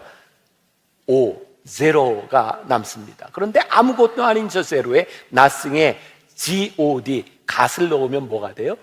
그것이 된다. 이게 제가 감동하는 일에 여러분들이 감동이 잘 안 돼요. 저에게 너무 감동적이에요. 그렇구나. 우리의 인생의 선함 가운데 하나님이 빠지면 그 아무것도 아닌데, 아무것도 아닌 인생 가운데 하나님이 함께 하시면 그 선함을 우리들이 경험할 수 있는 거구나. 우리들에게 이 믿음, 예수 안에 거할 때 우리들이 선하고 풍성한 열매를 얻을 수 있다는 이 믿음을 우리들이 가지고 있는가. 근데 수년 전입니다. 제가 후안 카를로스 오르티즈 목사님의 책을 보면서 굉장히 많은 영향을 받을 때였어요. 그 책을 통해서 저에게 큰 도전이 되었던 것은 뭐냐면, 하나님은 우리의 최선이 아니라 하나님의 방법으로 우리를 사용하신다는 거였어요. 지난주에 제 아내하고 둘이 이렇게 밥을 먹으면서 이야기를 하다가 제 아내가 저에게 아마 굳은 결심을 하고 저에게 그런 얘기를 했던 것 같아요. 긴장하고 들어주세요. 제가 요즘 가장 많이 신경을 쓰고 준비하고 노력하는 것 중에 하나가, 저 아직 은퇴가 많이 남았어요. 많이 남았는데 자꾸 제가 은퇴에 대한 이야기를 하니까 사람들이 왜 자꾸 그러냐. 근데 저에게는 늘 그런 마음이 있는 거예요. 하나님, 교회가 하나님이 세워주신 교회인데 이 교회가 계속해서 복된 교회로 잘 가야 되지 않겠습니까? 그래서 늘 제 마음 가운데 저는 다음 후임 목사님은 어떤 분이 될까, 그리고 어떻게 교회가 잘 갈 수 있을까, 그런 고민들을 계속하는 거예요. 제 아내가 저에게 맘먹고 얘기해요. 제가 다른 사람은 아무도 이런 얘기 못하는데 나만 할 수 있다고 그러면서 저한테 자기가 얼마나 교만한지 아냐. 별로 충격을 안 받으시네. 얼마나 교만한지 아냐. 이유가 뭐냐면, 왜? 이게 하나님께서 세워주신 교회인데 은퇴 이후의 일을 자기가 걱정하고 자기가 없으면 안 될 것들이 얼마나 교만한지 아냐고. 제가 그 얘기를 듣고 충격을 받았을까요? 안 받았을까요? 안 받았어요. 그리고 그 순간 제가 정말 깊이 생각해 봤어요. 내 마음속에 어떤 교만이 있는가. 그리고 제가 조금 있다가 이야기를 했어요. 내가 아무리 생각해 봐도 내가 교회를 걱정하고 내가 다음 세대를 걱정하는 것이 나는 전혀 교만이 아닌 것 같아. 왜냐하면 물론 하나님께서 하실 일이지만 내가 어떻게 최선을 다해 준비하느냐를 따라서 나는 하나님이 일하실 것을 믿기 때문에, 나는 하나님이 알아서 하실 것이기 때문에 그냥 하나님 알아서 하세요 라고 하는 것은 나는 하나님을 신뢰하는 일이 아니라고 생각해. 왜? 적어도 하나님은 나의 노력으로 일하시는 분은 아니시지만 내가 하나님 앞에 최선을 다하여 준비할 때 하나님은 하나님의 일을 하실 것을 믿기 때문이에요. 저에게 그런 경험이 있었거든요. 제가 어떤 학교에 채플을 인도하러 갔을 때 저 참 성실하게 준비하는 스타일이에요. 이렇게 오늘도 지금 10장 이렇게 써서 준비해 왔어요. 제가 한 번도 이렇게 안 써본 적이 없어요. 성실하죠. 저 열심히 준비해요. 그러니까 채플에서도 그렇게 준비를 하고 설교를 하려는데 하나님이 저에게 강력한 마음을 주시는 거예요. 오늘 네가 설교한 이 준비가 이 학생들에게 적절하지 않다는 거였어요. 너무 그 마음이 강력하게 들려서 제가 이 설교를 원고를 놓고 그냥 옆으로 마이크를 들고 나와서 말씀을 전하기 시작했거든요. 전 그때 잊을 수가 없어요. 하나님이 나를 쓰시는구나. 그리고 그때 깨닫게 된 게, 하나님은 나의 준비로 일하시는 분이 아니라 하나님께서 나를 쓰실 때 나의 준비는 아무것도 아닐 수 있구나. 근데 중요한 것은 그 느낌은 내가 열심히 준비했기 때문에 깨달을 수 있는 것이었지, 만일 제가 열심히 준비하지 않았다면 저에게 그런 느낌은 전혀 오지 않았을 거예요.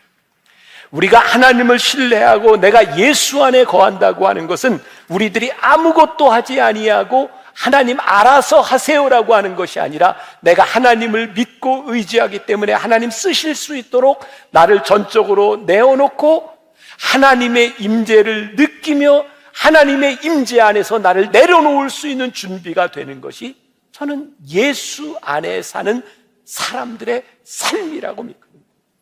우리가 하나님을 믿는다고 하는 것은 우리들의 삶의 직무를 유기하는 것이 아니에요. 우리들이 믿음으로 열심히 살아가는 것이죠. 그 말은 우리들에게 주어지는 환경 때문에 내가 흔들리지 않겠다고 하는 고백이고, 우리들이 하나님의 말씀을 따라 살아갈 때, 하나님의 음성을 따라 살아갈 때에 우리들이 풍성한 열매를 맺을 수 있다고 하는 믿음의 고백입니다. 옛날 드라마인데 박신양하고, 아이고 또 잊어버렸다, 여자 파리의 김정은. 내가 10시 예배 때도 그랬어. 성경 물을 때도 그렇게 대답을 잘해달라고 내가 10시 예배 때도 얘기했는데, 네, 박신양하고 김정은이라는 그 배우가 나오는 거죠. 여러분들 파리의 여인 기억나세요? 박신양이 이렇게 피아노 치고 노래를 하고 이렇게 했던 멋진 대사가 있죠. 내 안에 너 있다. 그 당시 한참 유행했던 게, 내 안에 너 있다. 사실 내 안에 너 있다, 이거 아무나 할 수 있는 말인데, 그 파리의 여인 내용은 뭐 잘 기억이 나지 않지만 그 여러 가지 우여곡절을 통해서 고백했던 내 안에 너 있다라는 말이에요. 예수님이 우리 안에 계시고 내가 예수님 안에 있다고 하는 것은 그냥 평범한 환경 속에서 이루어지는 것이 아니라, 어떤 환경 가운데도 내가 주님을 의지하며 주님 내 안에 계십니다 라는 고백이에요. 저는 이 고백이 참 멋지다는 생각이 들거든요.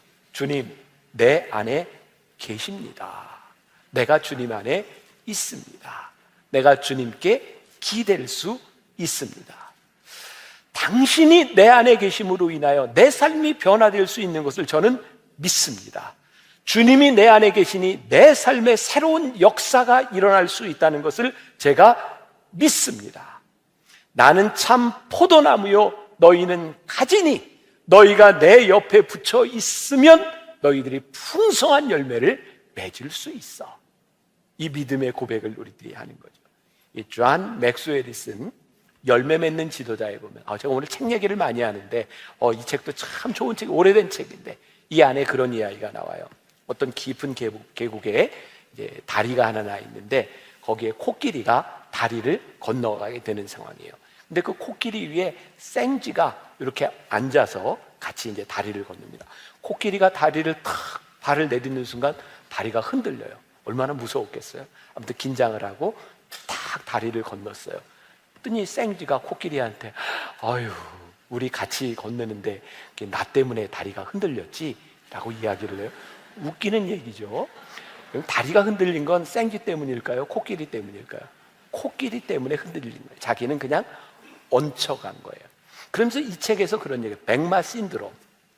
백마가 왕자를 태우고 쫙 이렇게 성에 들어갔는데 그 백마 탄 왕자를 사람들이 막 환호하고 그러는데 이 백마가 자기한테 하는 줄 알고 히히 하고 올라가면 어떻게 된다고요?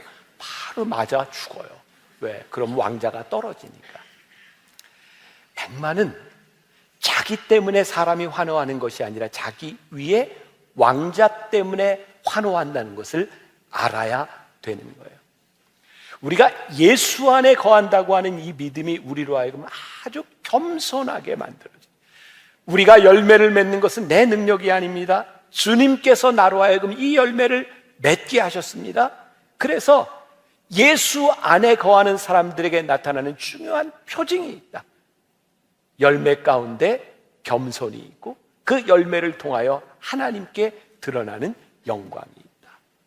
제가 요 근래 계속 그런 얘기를 하고 있어요. 하나님 정말 저에게 깨닫게 하신 일이 있는데 그게 뭐냐면 우리들의 삶을 통해서 하나님이 영광을 받으실 때, 하나님이 기뻐하시는 일일 때 그 삶이 정말 하나님 기뻐하시는 일이군요. 오늘 비유해 보니까 아버지는 농부라 그러셨어요. 그러면서 2절에 보니까 농부는 열매를 잘 맺기 위해서 가지를 잘라버리기도 하고 또 깨끗하게 하신다 그랬어요. 오늘 우리 유스 콰이어, 유스 오케스트라, 또 오늘 아이들이 이렇게 세례식을 했는데, 이렇게 아이들 행사할 때만 되면 이렇게 카메라를 찍는 분들이 많이 있죠. 저는 누구 엄마고 누구 애인지 알아요. 찍는 사람들은요, 다른 사람 아무도 신경 안 쓰고 자기애만 찍어요. 그렇죠.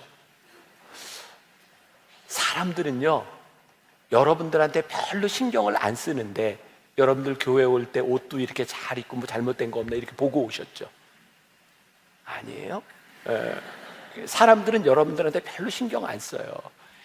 나는 나에게 신경을 쓰고 내가 관심을 가지고 있는 사람에게 신경을 쓰는 거예요.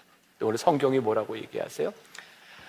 아버지가 농부가 되셔서 너희 인생에 풍성한 열매를 맺게 하도록 너희 가지 중에 잘못된 가지가 있으면 아버지께서 그 가지를 제해버리셔. 우리가 이 포도나무 비유 가운데 들어와 있을 때 지금 여러분들의 인생에 어떤 분들은 가시가 잘라지는 아픔을 경험하는 사람이 있어요. 근데 우리들이 어떻게 깨달아요? 하나님 아버지께서 내 인생에 잘못된 가지를 제해 주시는구나. 그리고 우리를 깨끗하게 하시려고 하나님께서 우리의 인생에 손을 대신대요. 어제였어요. 우리 어린아이들 이렇게 세례식을 거행하는데, 제가 다 세례식을 거행하고 난 다음에 아이들이 하얀 옷을 입고 있더라고요. 얘들아, 너희들이 왜 하얀 옷을 입고 있는지 아니? 근데 애들이 대답을 안 해요. 대답을 안 하면 제가 대답을 하죠. 그래. 왜냐하면 너희들이 하얀 옷을 입고 있는 것은 너희들이 세례를 받는 순간 하나님이 너희를 깨끗하게 하셨다는 얘기야. 너희들 이 깨끗한 옷에 누가 조그만 무슨 연필로 혹은 매직으로 조금만 이렇게 표시를 해도 그게 드러나지 않겠니? 하나님이 너희를 깨끗하게 하신다는 말은, 너희들 알고 순결하게 하신다는 말은, 너희들의 인생에 오점이 있을 때, 너희들의 죄가 있을 때 하나님이 이 모든 것을 명확하게 드러나게 하신다는 거야. 제가 아이들한테 이런 얘기를 하면서도 멋있는 거예요. 제가 참 어떻게 아이들한테 이렇게 잘 설명을 할 수 있을까? 하나님이 여러분들에게 풍성한 열매를 맺게 하시고 여러분들을 깨끗하게 하신다는 것은, 우리들이 예수 안에 거한다고 하는 것은 우리들의 삶을 풍성하게 하기 위하여 우리들의 잘못된 가지를 잘라버리시고 여러분들을 깨끗하게 유지하기 위하여 여러분들의 죄를 사하시는 일이 우리 가운데 일어난다는 겁니다. 예수 안에 거하는 삶. 오늘 여러분들이 예배를 마치고 이 세상에 나아가서 예수 안에서 예수님이 주시는 비전과 예수님이 주시는 마음을 가지고 한 주간을 승리할 수 있기를 주님의 이름으로 간절히 축원합니다. 우리 함께 다시 한번 찬양합시다. 예수 안에 거하라. 내가 너를 지명하여 불렀나니 너는 내 것이라. 내가 너를 택하여 세웠나니 내가 너로 하여금 풍성한 열매 맺기를 원하노라. 우리를 향한 거룩한 하나님의 뜻이 있습니다. 오늘 우리들에게 주시는 도전이 있습니다. 우리가 예수 안에 거하며 예수님께 우리의 온몸을 기대며 살아가고 있는지, 우리들의 삶을 통하여 하나님의 영광이 드러나고 하나님의 기뻐하시는 일들이 일어나고 있는지, 그 삶이 우리들의 풍성함임을 고백하고 그 삶이 우리들을 승리로 이끌어줌을 고백하며 우리들이 이 세상으로 나아갑니다. 지금은 우리 주 예수 그리스도의 은혜와 하나님 아버지의 무한하신 사랑과 성령의 인도하심이 예수 안에 거하는 삶을 살기를 소원하며 나가는 당신의 사랑하는 모든 백성들 위해 지금부터 영원까지 함께 하시기를 간절히 축원하옵나이다. 아멘. 1920년대 인도 영국 식민 통치의 그늘 속에서 한 미국인 선교사나 현지인들과 함께 수도 공동체인 아슈람에 들어가서 예수 그리스도를 전합니다. 그의 이름은 스탠리 존스, 그리고 그가 남긴 책이 바로 인도의 길을 걷고 있는 예수입니다. 스탠리 존스는 인도에서 깨달았습니다. 많은 인도인들이 예수 그리스도는 사랑하지만 기독교는 거부한다라는 것을요. 그 이유는 간단합니다. 기독교가 서구 문명의 옷을 입고 정복과 인종차별, 제국주의의 이름으로 전파되었기 때문입니다. 그래서 그는 선언합니다. 나는 기독교라는 말을 쓰지 않겠다. 오직 그리스도만 말하겠다. 그리고 그리스도를 인도의 옷을 입고 소개합니다. 그리스도를 따르는 삶을 통해 예수를 증언했습니다. 그것이 오히려 더 강력한 전도였음을 이 책은 보여줍니다. 이 책은 100년 전의 기록이지만 오늘날에도 여전히 기독교가 왜 전해지지 않는가라는 물음에 명확한 답을 줍니다. 그리스도의 영으로 사는 법을 묻는 이들에게 이 책은 여전히 가장 순전한 답입니다. 이제 기대하는 마음으로 말씀 속으로 들어가시겠습니다.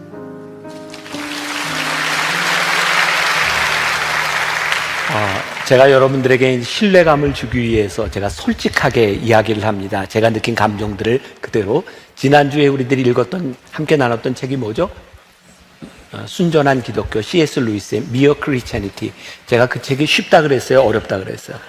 어렵다 그랬습니다. 읽기 쉽지 않습니다. 근데 굉장히 좋은 책이라고 이야기를 했고, 오늘 이 책은 우리가 한 24권을 다루는 책 중에 가장 쉽게 읽을 수 있는 책 중에 하나입니다. 그러니까 여러분들이 또 이 말씀을 듣고 소모임을 통해서 북클럽으로 여러분이 한번 도전해 봤으면 좋겠다 하는 그런 책이고요. 이 책을 가지고 제가 말씀을 준비하면서 3가지를 생각했습니다. 첫 번째는 제가 설교하기 가장 쉬운 책이었다. 제가 준비하는 데 제일 쉬웠습니다. 두 번째, 가장 불편한 설교가 될 것이다. 아마 여러분들이 이 설교를 듣는 동안 되게 불편함을 느끼는 분들이 많이 있을 겁니다. 그런데 제가 고민을 하고 이 불편한 부분들을 다 이야기하려고 합니다. 그러니까 여러분들이 말씀을 듣다가 불편하면 이건 불편한 설교야 이렇게 생각하고 들으시면 됩니다. 세 번째, 우리들이 말씀을 듣고 우리들의 삶에 직접적으로 적용할 수 있는 적용점이 제일 많은 책이다. 그러니까 여러분들이 이 말씀을 듣고 우리들의 삶에 어떻게 적용해야 될지까지 여러분들이 고민하면 이 책이 굉장히 도움이 될 것 같습니다. 자, 오늘 이 책에서 굉장히 중요한 그런 구분이 되는 2가지의 단어가 있는데 그게 뭐냐면 기독교인 혹은 기독교적인 사람이라는 단어입니다. 제가 이제 답은 이야기할 텐데 제가 여러분들에게 묻는다면 여러분들이 속으로만 한번 생각해 보세요. 그렇게 생각하고 들으면 좋을 것 같아요. 여러분들은 기독교인으로 살고 싶습니까? 아니면 기독교적인 사람으로 살고 싶습니까? 한번 생각해 보세요. 이제 이 책이 이제 답을 줄 거예요. 오늘 본문 말씀, 이 본문 말씀은 이 책에 나오는 게 아닙니다. 그런데 이 책을 읽고 설교를 준비하다가 이 본문 말씀이 딱 좋겠다. 오늘 읽은 마태복음 16장에 예수님께서 가이사랴 빌립보에서, 가이사랴 빌립보는 당시 황제를 기념하여 만든 도시였고요. 거기는 온갖 우상을 숭배하는 그런 도시였습니다. 거기에서 예수님이 제자들에게 묻습니다. 얘들아, 사람들이 나를 누구라 하느냐? 그때 오늘 말씀해 보니까 어떤 사람은 엘리야라고도 하고 어떤 사람은 세례 요한이라고 하기도 하고 어떤 이는 예레미야 선지자 중에 하나라고도 이야기합니다. 예수님이 뭐라고 말씀하세요? 야, 그런 거 다 소용없고 너희는 나를 누구라 하느냐? 그랬더니 베드로가 뭐라고 대답해요? 주는 그리스도시요 살아계신 하나님의 아들입니다. 그리고 예수님은 그 고백 위에 교회를 세우셨어요. 오늘 우리는 부르심을 받은 공동체입니다. 그래서 우리는 그런 이야기를 하죠. 우리는 선택받은 사람들이다. 또 여러분들에게 물어봅시다. 여러분들은 예수를 믿고 오늘 이 자리에서 예배를 드리는 예배 공동체가 된 것이 여러분들의 삶에 선택받은 특권이라는 생각을 하시나요? 우리 크리스찬들은 하나님이 우리를 택해 주셔서 우리는 특권을 받은 사람이야. 레슬리 뉴비긴이라고 하는 유명한 선교 신학자가 이런 이야기를 합니다. 선택은 특권을 이야기하는 것이 아니라 책임을 위한 것입니다. 하나님이 우리를 불러주셨다면 오늘 우리들에게 주신 그 책임이 무엇인지를 생각해야 되는 거예요. 자, 오늘 설교를 여러분들이 또 잘 이해하기 위해서 이 책은 선교적인 관점에서 쓰여진 책입니다. 그럼 또 우리들이 의문이 있을 것 같아요. 선교적 관점? 그럼 다른 관점은 뭐지? 자, 여러분들에게 또 물어봅니다. 우리 만나교회는 교회 중심적인 교회인가요? 선교 중심적인 교회인가요? 야, 이거 대답 안 나오면 절망감인데 진짜. 우리 교회는 어떤 교회인가요? 선교 중심적인 교회입니다. 여러분, 교회 중심적인 교회는 교인들과 교회 시스템을 중심으로 생각을 하는데, 선교 중심적인 교회는 이 교회가 하나님 나라를 위하여 무슨 일을 할까를 생각할 때 선교 중심적인 교회가 되는 거죠. 가끔 제가 그런 어떤 도전 혹은 사람들의 비난을 받기도 합니다. 만나교회는 왜 그래요? 사람들이 생각할 때, 교회적인 틀을 가지고 생각할 때 만나교회에서 하는 사역이나 예배나 어떤 것들이 잘 이해가 되질 않는 겁니다. 제가 이렇게 대답하죠. 선교 중심적인 생각을 가지고 만나교회를 보세요. 그러면 이해될 수 있는 일들이 많이 있을 겁니다. 선교 중심적인 생각, 저는 주는 그리스도시요 살아계신 하나님의 아들입니다 라고 하는 고백 위에 교회가 세워졌을 때, 이 교회의 부르심이 분명할 때 필연적으로 선교 중심적인 그런 관점에서 우리들이 보게 될 것이라는 생각을 합니다. 자, 선교적인 관점이라고 하는 것은 또 어떤 이야기를 하냐면, 이 책은 스탠리 존스가 인도에서 선교사로서 사역하며 이 책을 쓴 겁니다. 그러니까 인도라고 하는 세팅에서 이 선교사가 어떻게 선교할 것이냐를 고민하고 있다, 이렇게 생각을 해야 이 책이 또한 이해가 될 수 있는 거죠. 자, 첫 번째 주제, 기독교인과 기독교적인 사람이 되는 것에 대한 구분입니다. 이 책은 좀 쉽습니다. 들어보세요. 만약 당신이 우리 인도 사람 중 한 명을 기독교적으로 사는 사람이라고 부른다면 그는 칭찬을 받았다고 생각할 것입니다. 그러나 당신이 그를 기독교인이라고 부른다면 그는 아주 기분 나빠할 것입니다. 그냥 기독교인이라 명명하는 것은 그가 인도인이건 유럽인이건 관계없이 그를 기독교 공동체의 일원으로 보는 것을 의미합니다. 이것은 별 가치가 없습니다. 그러나 그를 기독교적인 사람 혹은 그리스도처럼 사는 사람이라고 부르는 것은 더할 나위 없이 그를 최상으로 칭찬하는 것입니다. 인도인들에게 기독교적인 사람이 된다고 하는 것은 예수 그리스도의 영혼을 가졌다는 것을 의미합니다. 아주 어린 힌두교인 여자아이에게 진정한 그리스도인은 과연 누구냐고 물었을 때 그 아이는 다른 모든 사람과 구별되는 사람이라고 정의했습니다. 이 어린 여자아이는 그리스도인의 진정한 의미를 정확히 알고 있었던 것입니다. 쉽게 이해가 되죠? 지금 우리의 상황으로 이렇게 말을 하면 이렇게 바꿀 수 있을 거예요. 당신은 교회 다니는 사람입니까? 예수를 믿는 사람입니까? 당시 인도에는 복음을 전하는 서구의 그리스도인들, 유럽 사람들, 특히 영국 사람들이 인도를 식민지로 만들었잖아요. 그들은 복음을 전하고 들어와서 복음만 가져온 것이 아니라 인도를 지배하기 위해서 총과 칼을 가지고 들어왔고 그들을 식민지로 삼았습니다. 인도 사람들에게 기독교인, 기독교 공동체라고 하는 것은 그들을 짓밟았던, 그들을 압제했던 사람으로밖에 생각이 되지 않았습니다. 그들을 통해서 전해지는 복음은 전혀 그들의 마음을 열어주지 못했습니다. 그래서 기독교인 하면 그것은 바로 그들의 모습이었고요. 인도 사람들에게 있어서 그리스도, 기독교적인 사람, 그리스도의 영혼을 가진 사람이라고 하는 것은 큰 칭찬이었다는 말이에요. 자, 한번 우리 생각해 봅시다. 제가 미국에서 공부하던 때 제가 다니던 신학교는 굉장히 자유주의적이고 진보적인 학교였어요. 그 당시에 저희 학교의 가장 큰 이슈 가운데 하나는 레이시즘, 우리 그 인종의 차별을 우리들이 어떻게 철폐할 것인가라고 하는 학교였고요. 이게 얼마나 좋은 일입니까? 우리 인종 차별을 하지 말자는 거였어요. 근데 제가 학교를 다니면서 학교 분위기가 너무 살벌한 거예요. 점심때가 되면요, 명확하게 흑인들과 아시안들과 백인들이 모여서 밥을 먹는데 절대로 같이 먹지 않습니다. 참 신기하더라고요. 복음을 가지고 우리 인종주의를 철폐하자고 하는데 인종주의를 철폐하지 않은 사람들이 너무나 상대방을 향해 적대적인 시각을 가지고 있었어요. 그럼 미국에서 그런 이야기를 하죠. 인종차별이 가장 심하게 일어나는 때, 그 시간이 언제냐? 주일날 오전 11시.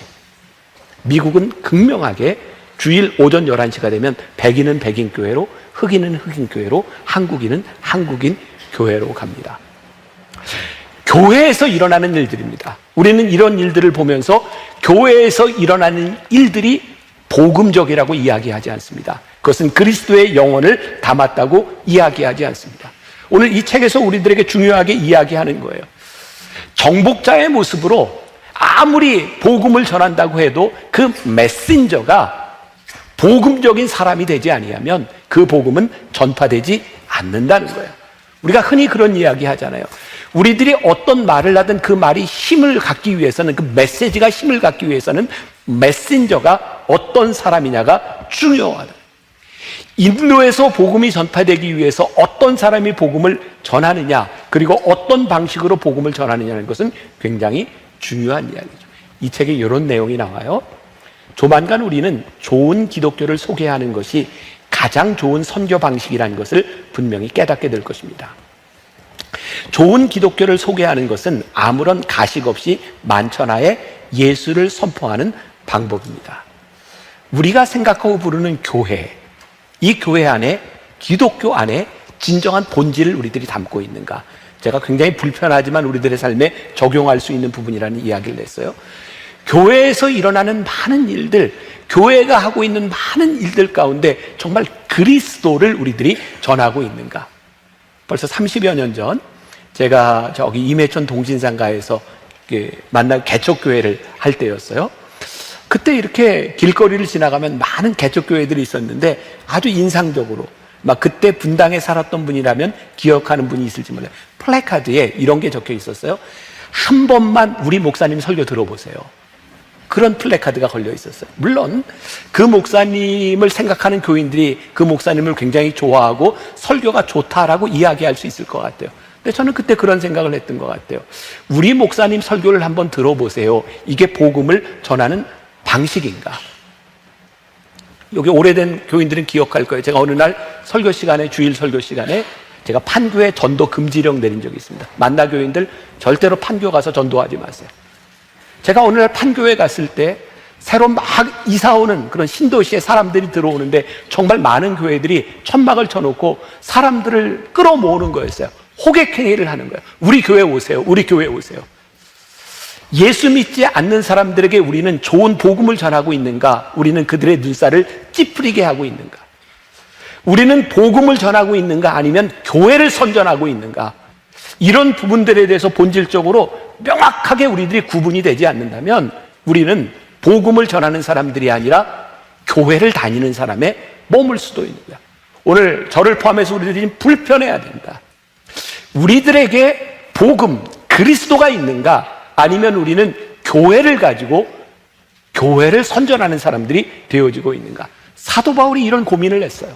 고린도후서 4장 2절부터 5절까지 말씀 제가 읽어드립니다. 이에 숨은 부끄러움에 이를 버리고 속임으로 행하지 아니하며 하나님의 말씀을 혼잡하게 하지 아니하고 오직 진리를 나타내므로 하나님 앞에서 각 사람의 양심에 대하여 스스로 추천한다. 우리는 우리를 전파하는 것이 아니라 오직 그리스도 예수의 주 되신 것과 주 예수를 위하여 우리가 너희의 종된 것을 전파함이니라. 우리는 우리를 전파하는 것이 아니다. 제가 이제 후반부에 가서 조금 더 이야기하겠지만 우리를 드러내는 것이 아니라 우리 안에 그리스도를 우리들이 어떻게 드러내는가? 저는 이런 확신이 있어요. 우리가 진짜 그리스도를 드러내고 진짜 복음을 전한다면 세상은 정말 좋아할 겁니다. 세상이 왜 우리를 향하여 저 교회 것들, 교회 다니는 것들이라고 이야기를 할까? 저는 복음에 대한 거부라고 생각하지 않습니다. 자, 조금 더 읽어봅니다. 들어보세요. 불빛이 반짝이면 자연이 그것을 바라보듯 진리를 향한 양심의 움직임이 자연스럽게 일어나듯 아름다운 것을 보면 자연이 감동하듯 예수가 직접 모든 사람들의 심령을 움직인다고 그는 믿었습니다. 그리스도와 사람들의 심령은 서로에게 자연스레 반응하면서 깊은 삶의 의미를 함께 나누고 상처를 싸매어주기 때문입니다. 복음이 전해진다고 하는 것은요, 복음의 역사가 일어나는 거거든요. 이 책은 조금 논란의 여지가 있습니다. 그 스탠리 존스가 이런 얘기를 하거든요. 기독교의 복음이 간디를 통해서 전해졌다. 간디는 크리스찬이었나요? 아니었나요? 간디는 힌두교인이었습니다. 근데 그를 통하여 복음이 전해질 수 있었다. 그가 복음의 매개체가 될 수 있었다. 저는 여기 어느 정도 동의합니다. 복음은요, 복음으로서 능력이 있습니다. 하나님의 말씀은 하나님의 말씀으로서 능력이 있습니다. 하나님의 말씀을 전하면 그 말씀 가운데서 역사가 일어나는 겁니다. 근데 중요한 것은 우리들이 이 복음의 빛을 우리들이 보여주고 있는가. 자, 제가 여러분을 불편하게 할 수 있다 얘기했어요. 불편하면 어떤 거라고? 당연한 거라고요. 몇 년 전입니다. 그 서울 시내에서 동성애 퍼레이드가 벌어질 때 어떤 신앙이 깊은 사람이겠죠. 이 동성애를 반대하는 사람이 그 퍼레이드를 벌이는 사람들에게 똥을 퍼붓습니다. 저는 동성애를 찬성하지 않습니다. 그러나 동성애자들을 향해서 똥을 퍼붓는 행동이 저는 그리스도의 빛을 드러낸다고 생각하지 않습니다. 광화문에서 많은 집회들이 있었습니다. 이제 많이 지나갔죠. 뭐 태극기 집회. 나는 우리가 어떤 성향을 가지고 어떤 집회를 가든 개인적으로 얼마든지 할 수 있는 일이라고 생각합니다. 그러나 우리들이 가지고 있는 확신 때문에 너무 누군가를 무례하게 할 필요는 없다고 생각해요. 우리들이 가지고 있는 확신으로 인하여 사람들을 불편하게 하는 일들이 일어나지 않았으면 좋겠다. 제가 조금 이따 더 설명을 하게 될 겁니다. 지금 마음이 불편한 분들은 조금 참고 좀 기다리세요. 제가 또 설명을 할 거니까. 예수 그리스도를 전하는 매개체로서 하나님이 간디를 사용할 수 있다, 이렇게 이야기를 하는데 이 책에 이런 내용이 나와요. 어느 마을에 기차가 도착하고 수많은 사람들이 그 기차를 타고 온 간디의 연설을 듣기 위해 역 주변으로 몰려들었습니다. 간디는 연단에 올라가서 신약 성서를 꺼내들고 산상수훈에 대해 읽고 이렇게 그의 연설을 마무리 지었습니다. 이것이 여러분들에게 드리는 저의 연설입니다. 이렇게만 행동하십시오. 이 책에서 또 하나 이야기하는 게 있어요. 이 인도 사람들에게 복음은, 십자가는 정말 전하기 힘든 일이었다는 거예요. 인도 사람들의 사상 가운데 카르마, 업보라는 사상이 있습니다. 인도 사람들은 이렇게 신분 계층이 이렇게 나눠져 있죠. 이렇게 브라만부터 시작해서 불가촉 천민까지. 그 사람들은 그렇게 신분이 나뉘어져 있는 것을 별로 이상하게 생각하지 않습니다. 왜? 업보니까. 내가 브라만으로 살아가면 내가 전생에 내가 제대로 살았기 때문에 난 브라만으로 태어난 거야. 불가촉 천민으로 태어난 것은 내 업보야, 이렇게 생각하는 사람들이니까 그들에게 십자가는 이해가 되지 않는 겁니다. 근데 간디가요, 그 나라와 그 민족을 위하여 십자가를 지는 삶을 살죠. 왜? 그가 고난을 자처합니다. 인도 사람들에게 이 복음, 이 십자가라고 하는 것이 들어가게 된 이유 가운데 하나는 간디를 통해서 그 십자가가 전달되었다는 거예요. 다시 이야기합니다. 그가 크리스찬이었는가 아니었는가는 모르겠어요. 그것은 논란의 여지가 있지만 그를 통하여 복음이 전해질 수 있다. 제가 선교학을 공부할 때 이런 일이 있었어요. 한국의 어떤 목사님인데 굉장히 좀 이제 진보적인 교회에 목회를 하는 분이었어요. 그분은 신유의 역사를 믿지 않는 분이에요. 그러니까 목사가 왜 이렇게 환자들을 위해서 기도해야 돼? 그런 거 믿지 않는 분이었어요. 근데 그분이 교인들과 함께 선교지에 이제 선교를 가게 됐습니다. 인도네시아의 오지. 이 목사님이 가면서 교인들에게 절대로 나한테 기도하라고 하지 마라. 환자들을 위해서 그런 거 하지 마라. 그리고 갔는데 인도네시아의 그 오지에 한국에서 목사님이 왔다는 이야기를 듣고, 거기는 목사님들이 없으니까 사람들이 막 몰려왔는데 세례를 달라 그러기도 하고, 그리고 막 환자들이 와서 머리를 들밀고 기도해 달라 그러는 거야. 목사님은 나는 이런 거 안 한다. 근데 교인들이 설득을 한 거죠. 그래도 이렇게 찾아왔는데 좀 해보시라. 그래서 목사님이 기도를 했는데 환자가 낫는 거예요. 그리고 막 사람들이 찾아오는 거예요. 그때 목사님이 그런 고백을 한 거예요. 나는 믿지 않는데 하나님은 역사하신다고. 내 믿음이 아니라 그들의 믿음을 통하여 하나님께서 역사하신다고. 여러분, 우리가 복음의 능력을 믿는다면 우리들이 전하는 것은 순수한 복음이면 된다. 이 복음의 역사가 일어날 수 있는 것을 우리들이 믿을 때에 우리가 구원을 받는 것은 기독교를 믿기 때문이 아니라 예수 그리스도를 믿기 때문에 구원을 받는다고 하는 것을 우리들이 분명히 알아야 돼요. 이렇게 말을 또 바꿀 수 있어요. 여러분들은 교회를 다녀서 구원을 받아요? 예수님을 믿어서 구원을 받아요? 예수님을 믿어서 우리들이 구원을 받아요. 그런데 우리들이 이걸 혼동하는 거예요. 마치 교회를 다니면 예수를 믿는 것처럼. 제 말이 좀 이상한가요? 우리 교회를 다니면서 전혀 비신앙적인 일을 할 때가 우리들에게 얼마나 많은지 몰라요. 그래서 우리들이 물어야 되는 거예요. 우리들이 진짜 예수를 믿고 있는가? 우리 교회는 예수를 믿습니다라고 고백할 수 있는가? 자, 요 이야기를 하나 들으면서 제가 좀 적용을 하려고 합니다. 또 하나 글을 들어봅시다.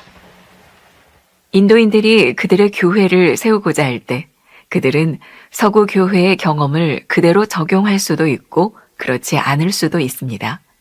그것은 오로지 인도인의 생각에 달려 있습니다. 그래서 우리는 인도인들에게 이렇게 말할 수 있어야 합니다. 당신의 목적을 달성하기 위해 필요한 것은 다 배우시기 바랍니다. 그러나 당신들의 교회가 복제품이 되지 않고 여러분 자신을 위한 교회가 될 수 있도록 자신의 재능으로 예수를 창의적으로 표현하십시오. 이 말도 별로 어렵지 않아요. 제가 좀 내려갈 때는 제가 중요한 얘기를 하기 위해서요. 자, 이게 선교지에서 그런 논쟁들이 있었습니다. 서구 사람들이 복음을 전하는데 인도 사람들이 복음을 이렇게 받아들였을 때 그들이 예배를 드리거나 예수님을 믿는 그런 일들을 서구의 방식으로 자꾸 바꾸어 가려는 일들이 있었고, 스탠리 존슨은 이렇게 얘기해요. 여러분들이 예수님을 믿는다면 여러분들의 방식으로 예수님을 믿으십시오. 자, 오늘 우리 국악팀이 우리 이제 연주를 했어요. 저는 국악팀이 연주하는 게 너무 좋아요. 왜냐하면 저는 한국 사람이라 그런지 이 국악의 연주를 들을 때마다 어떤 한국인의 스피릿 같은 게 느껴지는 게 있어요. 이게 굉장히 좀 거부감을 느끼는 사람도 있습니다. 아니, 왜 국악을 가지고 찬양을 해? 왜? 우리들이 생각할 때 찬양은 되게 어떤 악기로 해요? 피아노? 그리고 옛날 그 이전에는 올겐으로. 여러분 그거 아세요? 피아노가 교회에서 쓰이게 된 게 그렇게 오래되지 않습니다. 옛날 교회에서 유일하게 쓰일 수 있던 악기는 올간밖에 없었습니다. 파이프 올간.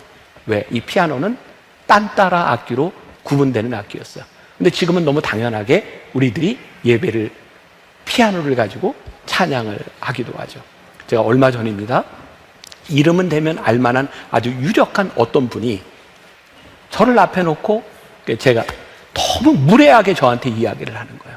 왜냐하면 이분은 3대가 예수를 믿는 사람인데 저한테 이렇게 얘기하더라고요. 목사님, 왜 교회에서 밴드가 있고 교회에서 왜 복음성가를 부르고 교회가 그러면 안 되는 거 아닙니까? 나는 오늘날 교회가 망가지는 이유가 그래서 망가진다고 생각합니다. 사람들이 있는데 공적인 저한테 막 그러는 거예요. 제가 지금 인격이 나요. 그래서 그냥 듣고 말았어요. 근데 여러분, 우리가 부르는 찬송가 중에 뭐 이것이 나의 간증이요 내 평생에 가는 길 순탄하여, 너무 좋은 찬송가죠. 이 찬송가가 1900년대 초반까지만 해도 찬송가에 못 들어왔어요. 왜? 그건 가스펠로 분류가 됐기 때문에 그래요. 여러분, 우리들이 생각하는 그 본질이 아닌 우리들의 생각들, 그걸 가지고 이것이 복음이라고 착각하지 말고 우리들이 가지고 있는 신앙의 본질이 무엇인지를 생각해 보아라. 자, 제가 이제 불편한 이야기를 좀 합니다. 요즘 모든 나라 지도자들이 굉장히 과격해집니다. 트럼프, 뭐 윤석열 대통령, 뭐 이재명 대통령, 뭐 이제 사람들. 근데 우리 교회가 참 힘들었던 것 중에 하나는, 저도 이제 그런 공격을 많이 받은 거예요. 목사님, 왜 이 나라가 이렇게 어려운 때 교회와 목사님들이 왜 이쪽에 서지 않는 겁니까? 라는 이야기를 해요. 저는요, 여러분들이 어떤 성향을 가지고 있든, 제가 오늘 좀 커밍아웃을 좀 할까요? 무서우세요? 저는 조금 보수적인 성향을 가지고 있습니다. 저는 보수적인 성향을 가지고 있는 사람이에요. 그런데 보수 쪽에 우리들이 흔히 이야기하는, 우리나라는 이렇게 두 개 진영으로 나눠지죠. 국민의힘 또 혹은 이렇게 더불어민주당. 보수에서 이야기하는 그 생각들이 우리와 맞을 수 있어요. 그럼 우리는 얼마든지 거길 지지할 수 있고, 진보적인 성향에서 이야기하는 것이 내 성향에 맞으면 우리들이 얼마든지 지지할 수 있습니다. 그런데 그게 복음은 아닙니다. 근데 마치 그것을 우리들이 복음과 동일시하면 우리들에게 정말 편협한 모습들이 나타나게 되는 거예요. 저는 여러분들이 개인적으로 어떤 쪽을 지지하든 관계없습니다. 그러나 교회가 누구를 지지하십시오 라고 이야기를 한다면 그건 굉장히 잘못되는 일이에요. 자, 윤석열 대통령을 보면서 저는 그런 생각을 합니다. 이분이 가지고 있는 어떤 가치관, 보수의 가치관들, 제가 동의하는 것 많이 있습니다.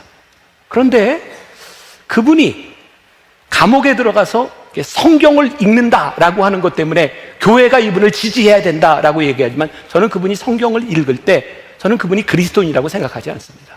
왜? 이미 많이 드러난 것처럼 정말 우리들이 교회가 교회 지도자들이 그 대통령이 무속에 빠져 있는 것을 우리들이 지적하지 못했습니다.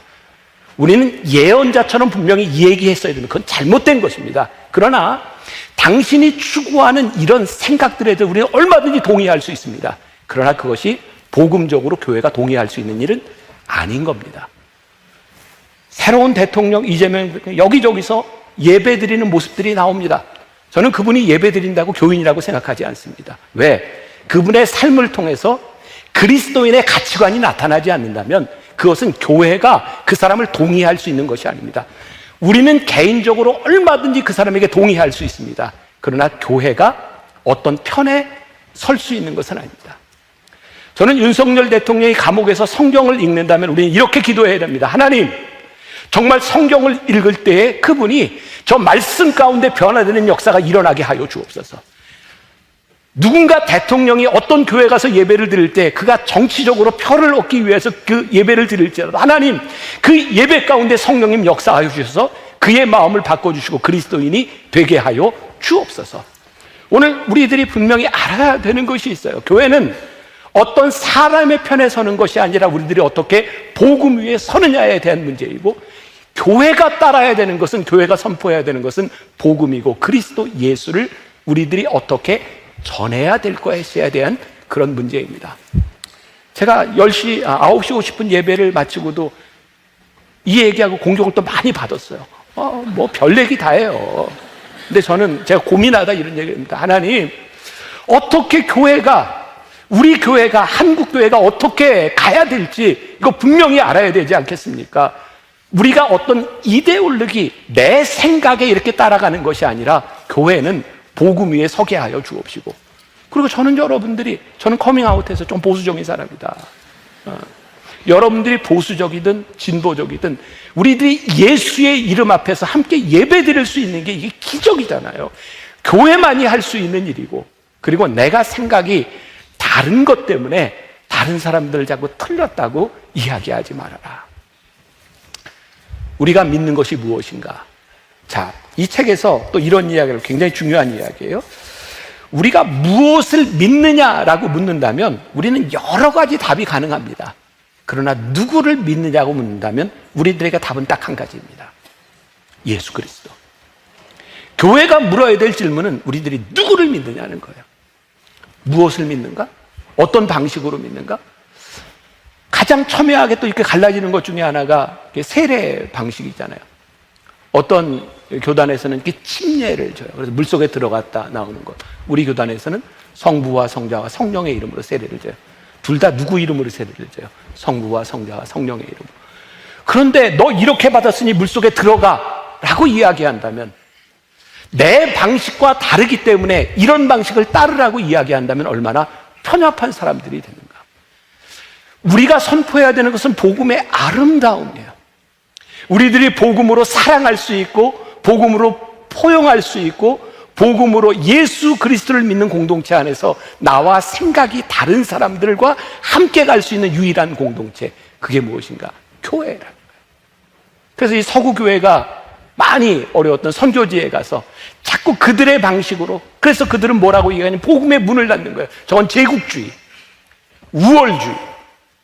복음은 예수님께서 인간의 몸을 입고 내려가셔서 우리와 같이 되셨던 것, 그것이 복음인데 우리들이 어떻게 복음을 전해야 될 것인가? 우리가 찬양해야 될 분은 누구? 오직 예수 그리스도. 여러분들은 무엇을 믿습니까? 여러분들 안에서 수없이 많은 대답이 나올 수 있어요. 그러나 우리가 누구를 믿습니까? 야, 이 정도 센스도 안 돼요? 누구를 믿습니까? 예수 그리스도.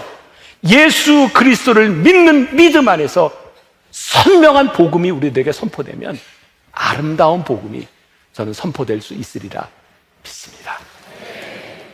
여러분들이 어떤 생각을 가지고 있든 복음 위에 세워져 있으면 괜찮습니다.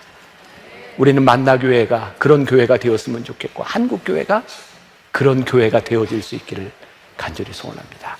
우리 예수 이름을 고백합시다. 예수 가장 귀한 그 이름,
가장 귀한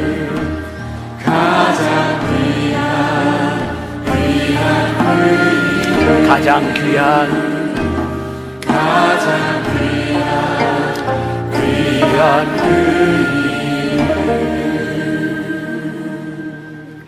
하나님, 우리가 착각하고 살 때가 많이 있습니다.